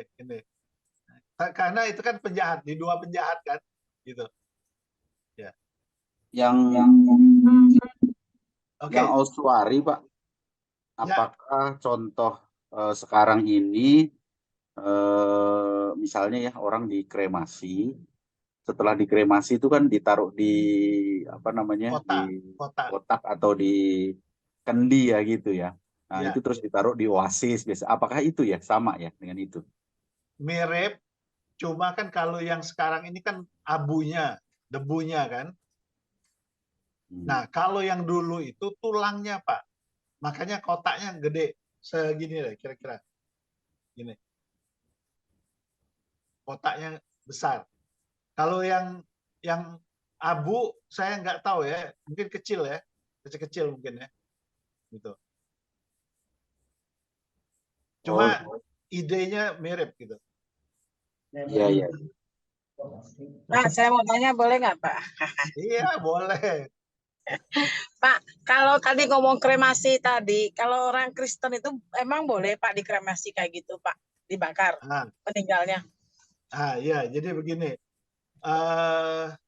Sebenarnya kalau saya pribadi, saya tidak menganjurkan, juga saya tidak melarang, ya. Karena apa? Kalau saya pribadi, saya udah beli kuburan saya, San Diego saya udah beli, buat papi mami saya udah beli, cuma udah siap gitu ininya. Karena saya pikir adalah sedikit kenangan, walaupun mungkin belum tentu anak saya datang gitu, nggak masalah gitu. Ya, tapi ada kenang-kenangannya gitu. Nah, tapi ada orang yang mungkin nggak mau repot, dia udah mau bakar aja. It's okay kalau buat saya gitu ya. Tetapi jangan pakai ada orang yang melarang, nanti tidak bisa mengalami kebangkitan kalau dikremasi. Nah, itu saya kurang pas gitu. Kenapa? Sepertinya kuasa Tuhan tidak sanggup membangkitkan kita yang dikremasikan gitu. Itu menurut saya nggak pas gitu. Kenapa? Karena banyak juga orang Kristen yang mati terbakar mungkin. Terus apa dia nggak bangkit gitu? Kan nggak bisa begitu dong gitu intinya. Ya, ada juga orang Kristen yang mati di laut dimakan ikan, ikannya dimakan orang. Kemana dia ini jasadnya gitu, gitu dia. Jadi saya pikir kita jangan mengecilkan kuasa Tuhan. Pasti Tuhan bisa membangkitkan kita apapun juga nanti bentuknya kita. Udah jadi tanah mungkin, udah jadi apa gitu. Ya, ya banyak tuh Ibu Lili bilang tuh martir zaman dulu banyak yang dibakar hidup-hidup gitu kan. Apa dia nggak bisa bangkit? Ya, masih bisa lah. Nah dalam hal ini saya kurang setuju kalau ada yang mengatakan nanti nggak bisa bangkit. Saya kurang setuju. Saya percaya pasti kita bisa dibangkitkan. Ya, jadi terserah. Ya, kalau kami GSJA kami tidak melarang. Ya, kami tidak melarang, kami tidak menganjurkan. Silahkan kalau ada yang mau kremasi tetap dilayanin. Gitu aja, Bu. Ya. Oke, terima kasih, Pak. Ya. Mungkin ada lagi yang lain? Ya, saya mau tanya Pak Erik, selamat siang. Ya, selamat siang. Saya Dedi, kalau di layar Bapak namanya DM di situ. Dedi apa nih? Mulyadi. Dedi Mulyadi. Pak, tadi Bapak mengatakan bahwa Firdaus kemungkinan sudah kosong karena dibawa Yesus ke surga. Nah, tadi ada statement seperti itu ya. Nah, maksud saya ini dalam kaitannya kita pelayanan di rumah duka, saya dengan Pak Tulus kan selalu bilangnya kepada dalam ibadah penghiburan kepada keluarga bahwa almarhum atau almarhumah saat ini sudah bersama Yesus di surga. Karena pandangan kita bahwa Firdaus adalah bagian dari surga. Tapi tadi ada statement yang sangat mendukung bahwa mengatakan bahwa Firdaus kemungkinan saat ini sudah kosong karena dibawa Yesus ke surga. Tadi ada Timotius berapa? Mungkin Bapak bisa jelasin sekali lagi. Terima kasih Pak Erik. Ya, jadi kan begini Pak. Yesus kan bilang, hari ini juga kamu akan berada bersama-sama dengan aku di dalam Firdaus. Gitu kan? Nah, berarti orang itu ada bersama Yesus di bagian bumi, di bagian dunia orang mati yang tadi itu bagiannya Firdaus. Tapi Efesus 4 ayat 8-10 mengatakan bahwa ketika Yesus naik ke sorga, dia membawa tawanan naik ke sorga gitu. Nah, jadi kalau kita mau ambil secara harafiahnya ayat-ayat ini, berarti Firdaus itu sudah nggak ada lagi gitu. Tapi sudah dibawa Yesus naik ke sorga. Itu ya. Ini kan nanti kan dibagikan, ada ayat-ayatnya, Bapak baca lagi nanti.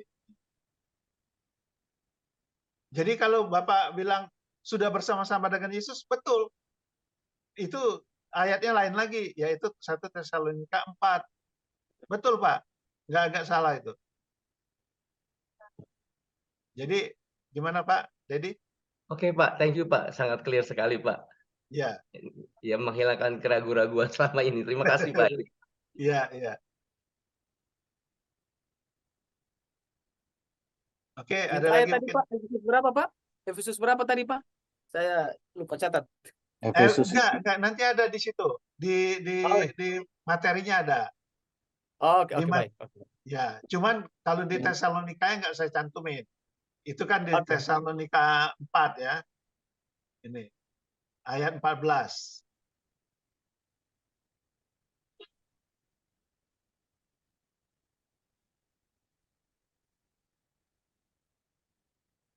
Oke, yang lain mungkin ada yang ingin bertanya, masih ada waktu kita cukup panjang. Ya. Masih ada 20 menit.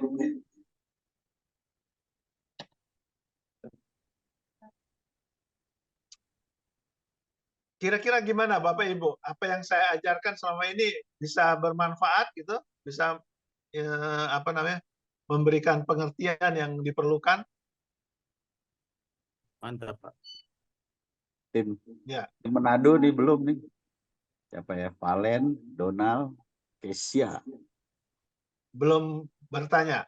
Ya, belum ada suaranya juga. Iya, terima kasih dari Manado. Pak Erik, sejak dari materi pertama sampai saat ini, saya sangat diberkati, Pak. Sekaligus menjawab banyak pertanyaan saya di lapangan pelayanan, Pak. Jadi saya sangat diberkati dengan perkuliahan, bukan ini hari saja, dari kemarin-kemarin. Terima kasih banyak semua. Puji Tuhan. Puji Tuhan. Begitu Pak Valen. Ya, puji Tuhan. Ya.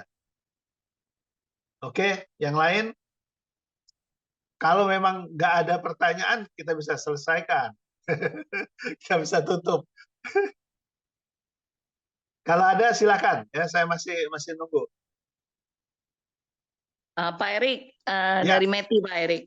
Ya, ini agak di luar konteks sedikit, tapi agak mengganggu saya ya, karena saya pengen tahu ya yang sebenarnya. Misalkan tadi kan beberapa kali disebutkan bahwa itu saudara sepupu kita ya, merujuk kepada Muslim gitu ya, saudara sepupu. Kita kan bilangnya suka saudara sepupu. Tapi kalau saya baca dalam sejarah ya, maksudnya mungkin saya salah juga. Kita pakai sepupu itu dari mana? Kalau menurut saya itu seharusnya saudara tiri ya, bukan saudara sepupu. Gitu Pak Erik. Iya, betul. Karena Ishak sama Ismail kan, itu kan masih saudara ini ya, satu bapak gitu kan. Ya betul. Betul Ibu, itu mungkin istilah kita aja di sini saudara sepupu gitu. Nah itu kan udah jadi satu hal yang disebut-sebut dari dulu sampai sekarang, itu mengganggu saya. Maksudnya harusnya kan saudara tiri kan, maksudnya kan? Atau mungkin ada sejarah di baliknya yang kita belum tahu atau bagaimana? Enggak ada kan? Memang betul saudara tiri. Enggak, mungkin masalahnya cuma gini aja. Kalau kita merujuk kepada Ismail sama Ishak, memang mereka saudara tiri. Tapi kan keturunannya ini, Kedar Nebayot ini kan sudah turunan ke bawah. Kan nggak bisa lagi kita bilang seayah gitu kan, sudah ke bawah ini. Kedar Nebayot ini kan sudah di bawah gitu. Nah jadi mungkin dengan orang Israel ini, sejajarannya itu mungkin sepupuan lah gitu ininya. Ya, mungkin begitu aja. Pak. Keturunannya kan Pak, keturunannya. Contohnya anak saya dengan anak adik saya kan sepupuan. Iya. Jadi sudah tidak bicara Ismail sama Ishak lagi. Ini udah di bawahnya nih.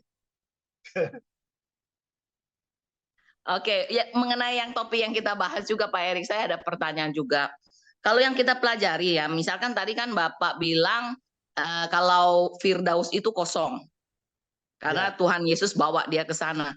Sedangkan kalau yang saya ini dipelajari sendiri ya, bahwa dikatakan bahwa surga itu masih kosong, nggak ada siapa-siapa. Jadi ketika kita meninggal, orang yang percaya masuk ke Firdaus, yang tidak percaya masuk ke alam maut, kan gitu. Yang nggak percaya Yesus maksudnya. Yang percaya masuk ke Firdaus, yang tidak percaya masuk ke alam maut atau Hades ya. Alam maut lah bilangnya ya. Alam maut, Hades itu bagian besarnya.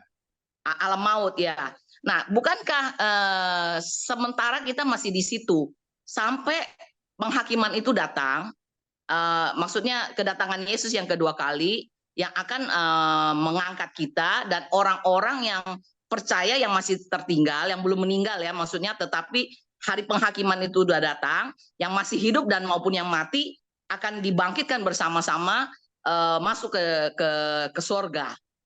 Karena kalau menurut dalam Yohanes kan dikatakan bahwa yang hanya di sana itu baru Tuhan Yesus saja, tempat itu masih kosong. Karena yang ada di sana cuma Allah.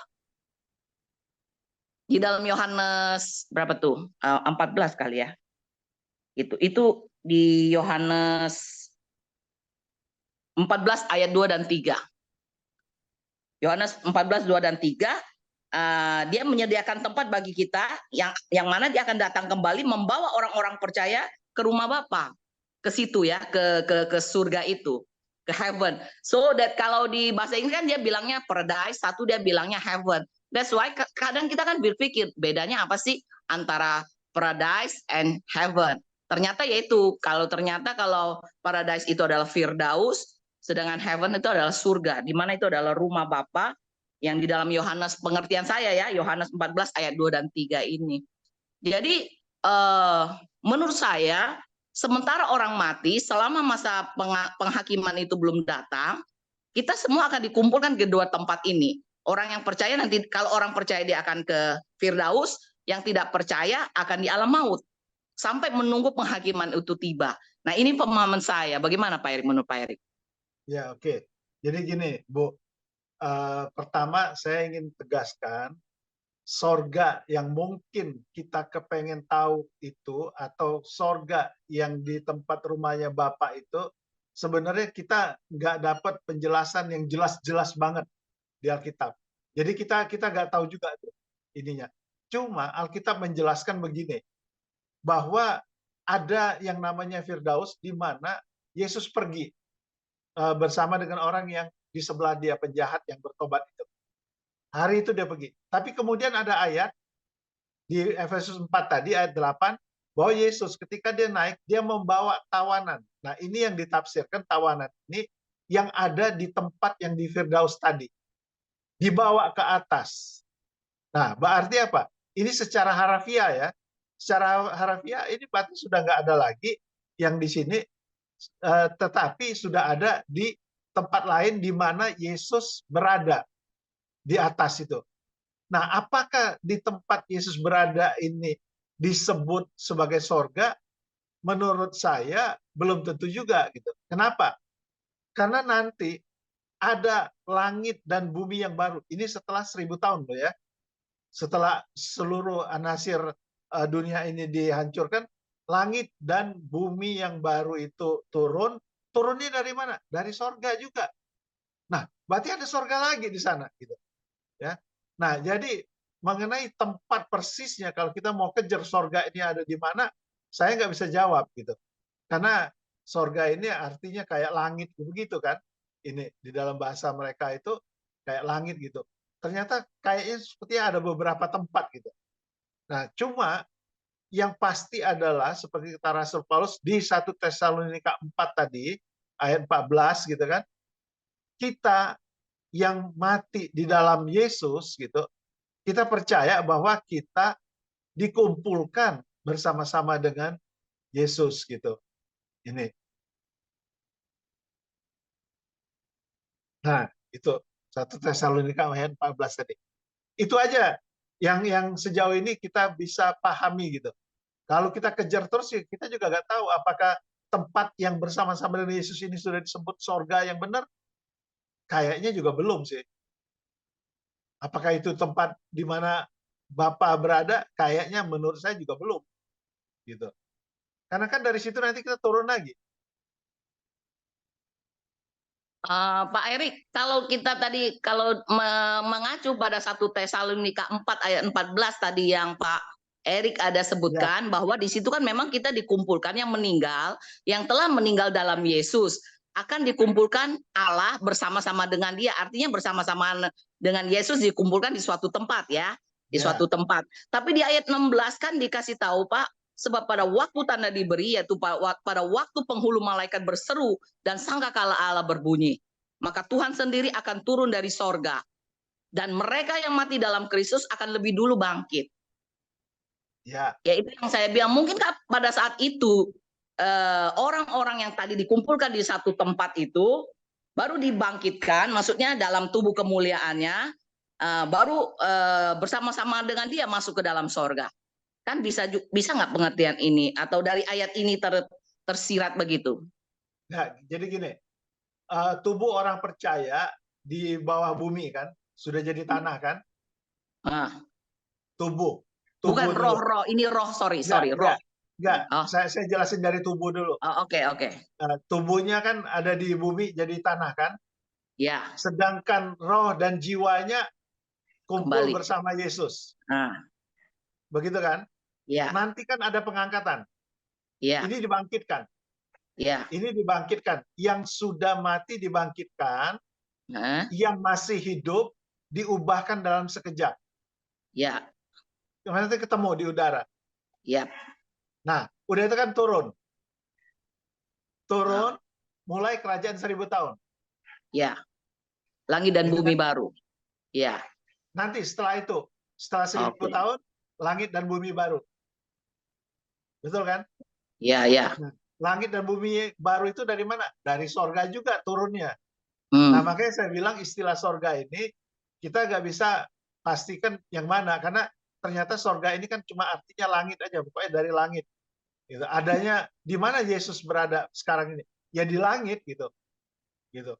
Jadi jangan kita bayangkan langsung seperti satu tempat di mana Bapa dan apa namanya Yesus dan kita nanti berada itu.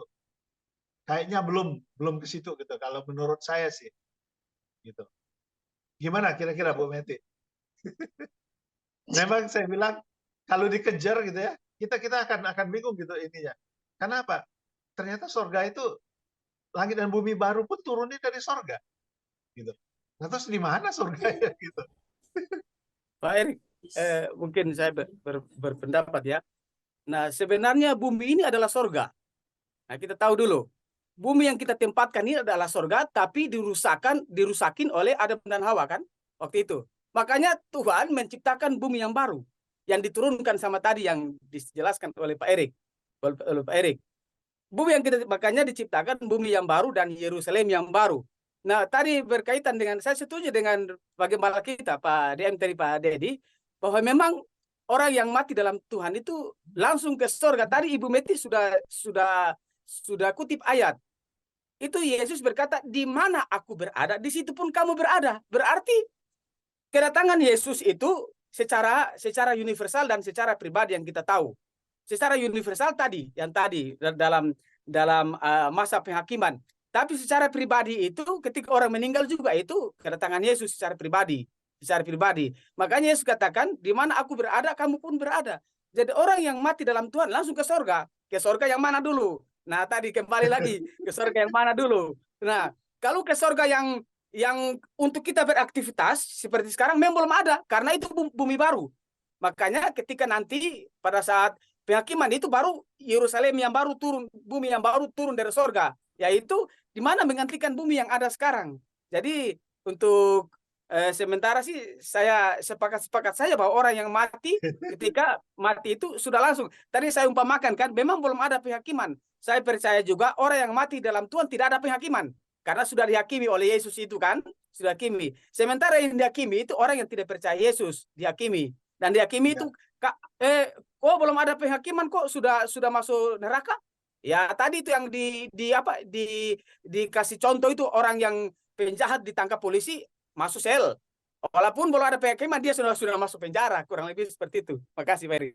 Ya. Oke. Setuju. Sebenarnya ada ayatnya itu kan, kalau yang tidak percaya penghakiman sudah ada di atas mereka gitu. Penghukuman sudah ada di atas mereka itu. Yohanes berapa itu? 3 ayat, berapa 36 atau berapa itu ya. Oke, ada lagi mungkin? Ya, Pak Erik mau tanya lagi.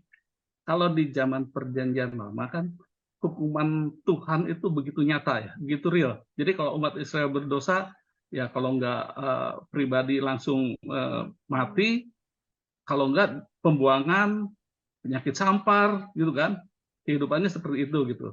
Dan ketika saya sekarang kan kita pakai gadget ya Pak ya, bisa di search gitu. Saya search kata neraka di perjanjian lama kok nggak ada gitu. Kenapa ya? Kata neraka di perjanjian lama. Itu di search ya. Di search kata neraka di perjanjian lama tuh nggak ketemu gitu Pak.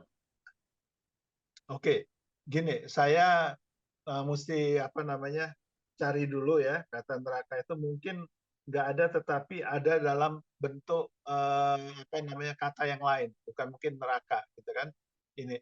Dan juga penjelasan mengenai dunia orang mati itu disingkapkannya bertahap Pak. Kalau dulu cuma dunia orang mati aja, udah kita nggak tahu itu ininya apa sih dalamnya gitu. Tetapi makin terungkap itu setelah Yesus menjelaskan kepada kita, baru kita ngerti, oh rupanya ada gitu tempat penyiksaan seperti ini dan segala macam gitu. Nah, waktu di perjanjian lama belum terungkap dengan jelas. Nah, makanya sering dikatakan pengungkapan itu bertahap, progresif gitu ininya. Ya. Tetapi menarik, nanti saya coba cari kira-kira ayat mana yang menggambarkan neraka di Perjanjian Lama gitu. Nanti coba saya cari ini ya. Pak, Tapi saya tanya lagi. makin jelasnya di Perjanjian Baru sih. Ya, silakan Bu. Pak, saya mau tanya lagi, penasaran nih kremasi itu, Pak. Saya itu tanya seorang hamba Tuhan, kenapa nggak boleh dikremasi? Dia jawabnya dikasihnya di Amos 2 itu, Pak, mengenai Raja Moab itu ya, yang dikubur menjadi, katanya kalau dikubur, kalau dikremasi, dibakar tuh tulang-tulang menjadi kapur, sedangkan kita diinikan Tuhan dari debu gitu loh, Pak. Ada kaitannya nggak di situ, Pak? Kalau dibakar jadi apa? Kapur. Kapur. Tulang-tulangnya kan jadi kapur tuh Moab, Raja Moab itu. Oh gitu. Nah, jadi kalau menurut saya, Ibu ya, apapun juga, ya seperti tadi saya kan bilang, kalau misalnya seandainya kita orang percaya nih, ada yang matinya di laut dimakan ikan, dia nggak jadi debu, nggak jadi tanah, nggak jadi kapur, jadi daging ikan, gitu kan? Ya, itu kira-kira bakal bangkit nggak? Padahal dia orang percaya gitu.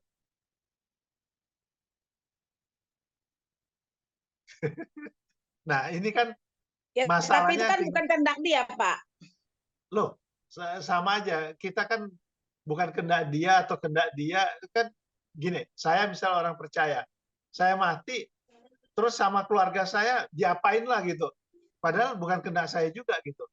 Ya, mungkin ada yang menguburkan, ada juga yang mengkremasikan. Bukan kehendak dia juga sih. Tapi kan intinya kan kita mau pengen tahu, apakah kira-kira nanti pada akhirnya dia bisa dibangkitkan apa enggak. Itu kan intinya ke sana pasti. Nah, kalau saya berpikiran, tidak ada yang tidak mungkin bagi Tuhan. Kan kita tahu semua. Gitu. Jadi, apapun juga dia, entah dia jadi kapur, entah dia jadi tanah, entah dia jadi daging ikan misalnya, atau daging binatang lain lah, mungkin dimakan harimau, mungkin dia gitu. Apapun juga jadinya dia gitu, pasti bisa Tuhan bangkitkan gitu. Karena kuasa Tuhan itu nggak ada yang nggak mungkin gitu. Itu aja, kalau patokan saya itu aja. Saya nggak mau mengecilkan kuasa Tuhan gitu. Tuhan panggil kita bangkit kita, entah dari mana nggak tahu gitu. Bisa muncul kita balik. Itu aja yang mungkin bisa saya kasih. Ya. Iya. Mau nanya Pak, tadi kan ketika seseorang meninggal, roh dan jiwanya itu kan udah kembali kepada Bapa gitu kan, dan tubuhnya menjadi debu dan tanah. Nah, ketika tadi Tuhan datang, tubuhnya Bapak bilang kan naik. Apakah tubuhnya itu kembali bersatu dengan roh dan jiwanya? Iya, pasti. Ya. Oke, Pak. Dan tubuhnya tubuh kemuliaan, sudah. Dan kalau Yesus dikatakan sebagai yang sulung dari yang bangkit dari antara orang mati, itu artinya yang sulung bangkit dengan mengenakan tubuh yang mulia. Sebelumnya belum pernah ada. Lazarus pernah bangkit, tapi bangkit dengan tubuh yang biasa juga lagi. Nah, kalau orang berdosa, Pak, apa dengan tubuh kemuliaan juga? Padahal kan dia kan akan diarahkan, pasti kan dibangkitkan juga Pak untuk penghakiman kan? Orang berdosa yang tidak percaya Tuhan dibangkitkannya nanti Pak, di akhir 1000 tahun. Oh ya. Itu untuk menerima penghukuman. Untuk menerima penghukuman. Ya. Ya, Pak Erik, bagaimana dengan 1 Korintus 15 ayatnya yang ke-52 yang di ayat yang terakhir ya, bahwa dalam sekejap mata pada waktu bunyi nafiri yang terakhir, sebab nafiri akan berbunyi dan orang-orang mati akan dibangkitkan dalam keadaan yang tidak dapat binasa, dan kita semua akan diubah Nah, pengertian kata terakhir kita semua akan diubah, saya mempercayainya sebagai kita itu waktu kita diubahkan itu dengan tubuh kemuliaan. Artinya tubuh kita yang udah misalkan kalau ada orang yang udah meninggal, tubuh fisiknya yang sudah dikuburkan itu, mau dibakar, mau dikuburkan, yang penting yang tubuhnya yang fana itu, artinya udah enggak, rohnya ini yang ya dia mendapat tubuh kemuliaan yang diubahkan secara seketika. Jadi tubuh yang fisiknya itu udah nggak bersatu lagi dengan rohnya. Tapi dari rohnya itu yang mendapat tubuh yang baru. Terus kalau pengertian, bagaimana? Terus tubuhnya yang sudah dikuburkan itu dibangkitkan nggak? Enggak. Nggak dibangkitkan? Iya. Berarti tidak ada kebangkitan? Ada kebangkitan, tapi rohnya, tubuhnya seketika diubahkan. Jadi tubuh kemuliaan. Jadi tubuh yang fananya itu udah enggak. Oke, sekarang yang dikuburkan rohnya atau tubuhnya? Yang dikuburkan tubuh. Nah, ya berarti yang bangkit tubuh dong. Kan roh kan nggak bangkit. Roh kan di atas. Masa rohnya yang dibangkitkan? Katanya yang dikuburkan jasadnya. Gitu. Gimana? Gini, saya rasa ya kalau yang mengenai tubuh kemuliaan, mungkin yang diubahkan tubuhnya ini yang masih hidup kali. Kalau di dalam yang masih hidup, yang tubuhnya diubahkan menjadi tubuh kemuliaan, sedangkan yang sudah mati, kan dia sudah roh, bentuknya udah roh, jadi udah nggak diubahkan lagi. Yang masih hidup di 1 Tesalonika 4 ya 17 itu, sesudah itu kita yang hidup, artinya yang masih hidup. Pada waktu pengangkatan itu terjadi, dia masih dalam keadaan hidup, belum meninggal. Yang masih tinggal akan diangkat bersama-sama dengan mereka dalam awan menyongsong Tuhan di angkasa. Demikianlah kita akan selama-lamanya bersama dengan Tuhan. Nah gitu. Nah kalau dari ayat ini, baru pada hari pengangkatan itu, bahwa yang hidup dan yang mati ini baru diangkat bersama-sama menyongsong Tuhan di angkasa. Menurut saya waktu inilah ada pertemuan di udara yang lagu-lagu kita nyanyi ini. Pertemuan di udara itu baru terjadi. Bagaimana Pak? Gini aja, kita ngambilnya paling gampang itu adalah Yesus sebagai patron kita, sebagai contoh kita. Sebagaimana dia mati, kita mati. Dan sebagaimana dia bangkit, kita juga akan bangkit. Juga ayatnya kan ada. Ya, jadi tubuh yang mana yang bangkit? Ya, tubuh yang mati itu. Kita pun juga akan bangkit. Cuma mungkin karena Yesus cuma 3 hari 3 malam aja. Tubuhnya masih utuh. Kalau kita kan mungkin sudah ratusan atau ada yang ribuan tahun gitu kan. Sudah jadi debu, sudah jadi apa namanya tanah gitu. Tetap aja akan bangkit gitu. Jadi patronnya, polanya kita ikut Yesus saja. Mati, iya kita akan mati.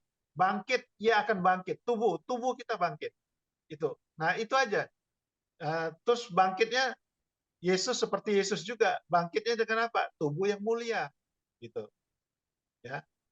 Rohnya ya ada di situ juga. Kalau sudah tubuh yang mulia ya rohnya, jiwanya juga sudah ada di situ.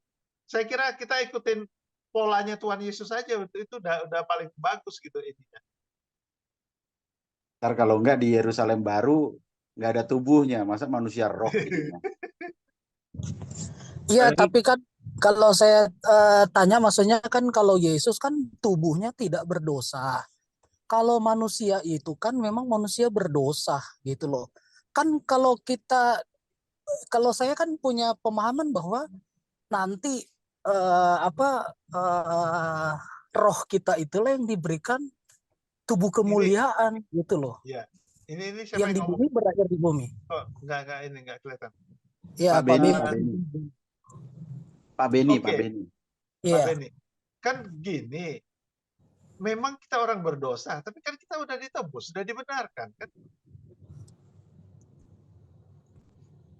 Iya, tapi kan ada ayat bilang bahwa tubuh dan darah tidak mewarisi sorga, gitu. Maka selama ini. Iya. Kalau tubuh yang di dunia seperti sekarang ini memang nggak ada. Kita kan pakai tubuh yang kan mulia, kita selalu menyampaikan bahwa ya. Iya, makanya kalau dibilang kebangkitan yang tak ada kayak tadi yang udah dikremasi, yang udah jadi debu-debu itu, yang udah dimakan ikan. Nah, gimana itu? Kan kalau tadi saya menyimak pertanyaan-pertanyaan itu, kan kalau mendengar penjelasan dibangkitkan gitu kan. Berarti tubuh yang dikremasi itu akan dibangkitkan, tubuh yang dikubur itu akan dibangkitkan. Betul. Terus masalahnya di mana? Pertanyaannya di mana? Nah, pertanyaannya saya kayak gini, kan ketika manusia meninggal, kita kalau saya sering bilang bahwa ini yang dikubur ya udah itu jasad, emang dia nggak akan, emang dia harus berakhir seperti itu. Nah, roh kita, jiwa kita kembali kepada yang punya.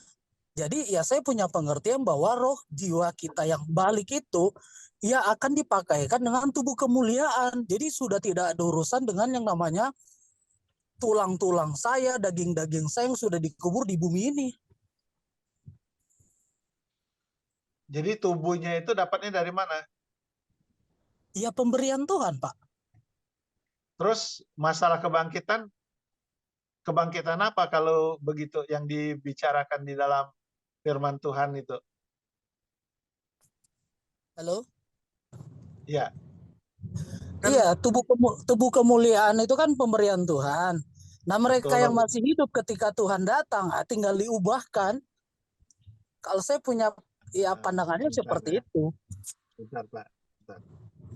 Iya.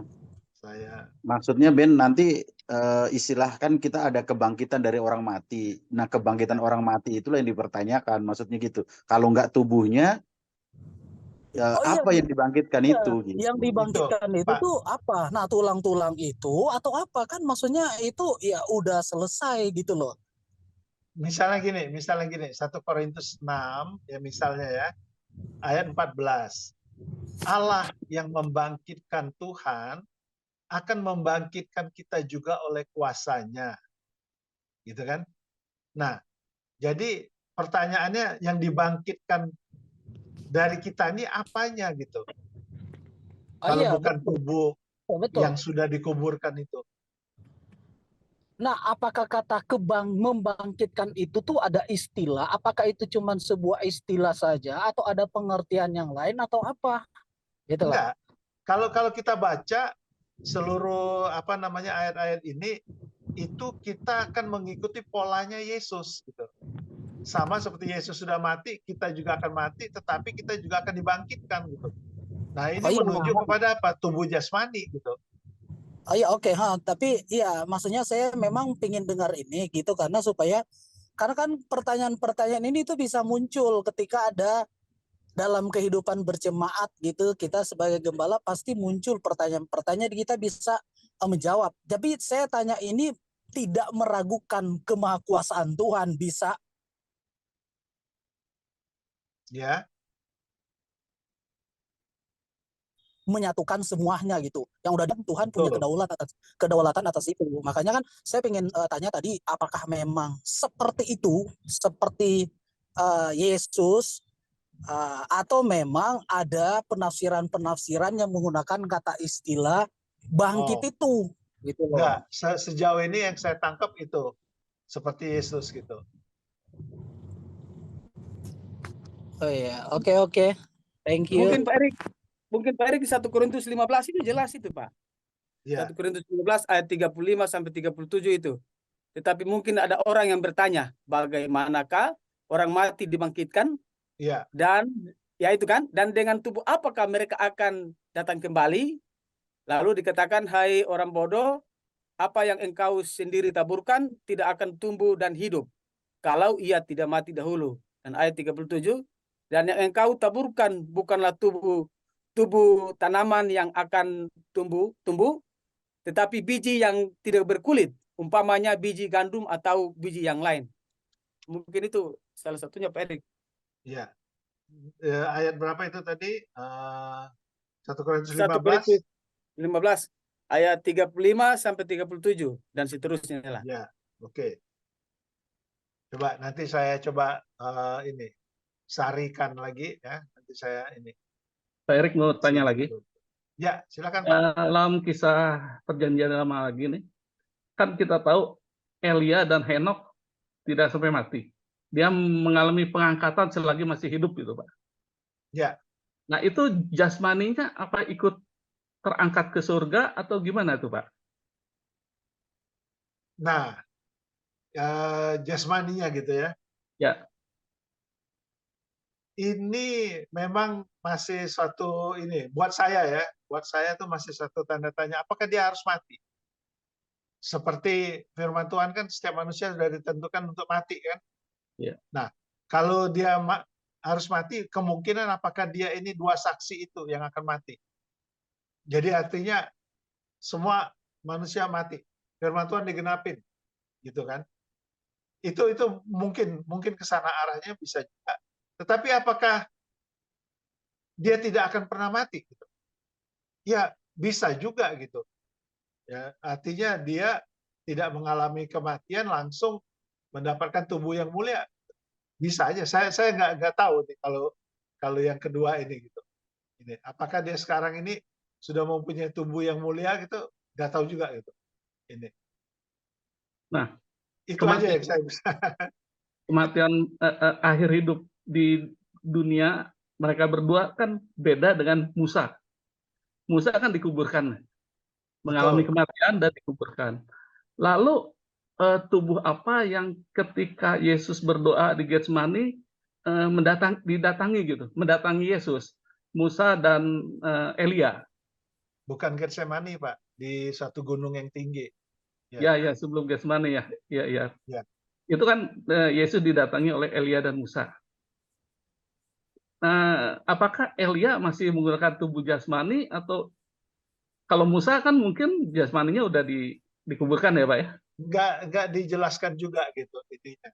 Kalau Musa kan pasti kita tahu itu pasti roh gitu karena tubuhnya jasadnya ini. Kalau si Elia apa gitu kan? Tidak dijelaskan, cuma dikatakan ada dua gitu kan, ada Elia sama Musa, juga itu tiba-tiba semuanya hilang gitu kan. Tidak dijelaskan dengan persis sih ininya. Saya nggak mau nebak-nebak gitu ini. Oke, ya makasih Pak. Iya. Mungkin ada lagi? Itu aja tadi pertanyaan Pak Yustandi, kok di Perjanjian Lama nggak ada neraka ya? Kalau pakai terjemahan bahasa terjemahan yang terjemahan baru memang nggak ada, tapi kalau pakai terjemahan bahasa Indonesia masa kini itu di Ayub 31 ayat 12 itu ada istilah neraka. Ada juga di Yeremia, jadi pakai terjemahan bahasa Indonesia masa kini. Udah itu aja sih. Ya. Oke. Pak Erik, saya mau tambahkan sedikit Pak Erik soal kebangkitan tubuh ya. Setelah saya membaca dengan teliti dalam 1 Korintus 15, ya saya menemukan pencerahan baru ya soal kebangkitan tubuh. Makanya saya merasa penting untuk membagikan ini. Demikianlah juga katanya di ayat 42, 1 Korintus 15. Demikianlah pula halnya dengan kebangkitan orang mati. Ditaburkan dalam kebinasaan, dibangkitkan dalam ketidakbinasaan. Nah, saya menangkap ini sebagai ketika kita mati, ya kan kita orang mati ya, ditabur dalam kebinasaan, kita mati. Tapi kemudian kita akan dibangkitkan dalam ketidakbinasaan dan kekekalan bersama Allah. Dan ayat di bawah-bawahnya juga ada yang mencerminkan gitu. Jadi saya melihat ini sebagai ya tubuh jasmani kita akan dibangkitkan. Baik yang mati di laut, dimanapun, ya kita nggak tahu bagaimana cara Allah, tapi tubuh itu akan bangkit dulu yang fisiknya itu. Nah ini yang saya percaya gitu Pak Erik supaya jelas ya. Makasih banyak. Sangat seru hari ini. Mantap. Ya kalau bagaimana kan ya kita pikirannya terbatas ya Bapak Ibu pasti gimana bisa. Tuhan dengan segala macam cara kita nggak akan ngerti. Tinggal kita nanti akan terpana dan wow gitu sih menurut saya. Tapi kayaknya pernah kejadian lah di masa Nabi apa ya? Nabi yang melihat tulang bisa nanti jadi Yeskiel. Elia. Jadi seperti itu. Tapi itu kan nggak bisa jadi patokan. Tuhan itu sangat kreatif. Jangan samakan. Nggak ada itu rumusannya. Tuhan bisa segala macam cara.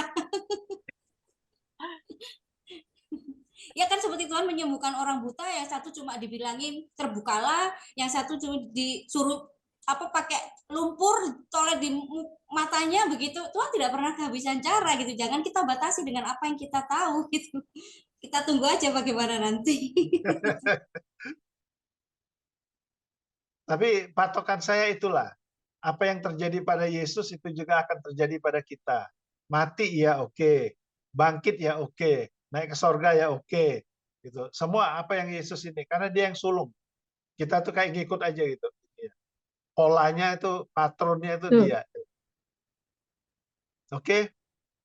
Oke, mantap. Sudah lewat 15 Luar biasa, menit. hampir setengah jam molornya, tapi masih semangat, luar biasa. Iya, puji Tuhan. Puji Tuhan. Seru banget. Di chat ini apa nih? Pakai chat. Oke. Oke. Cukup ya, kita akhiri. Oke, dari Pak Tulus, saya serahkan Pak Tulus. Dari kampus, dari Satya ada pengumuman.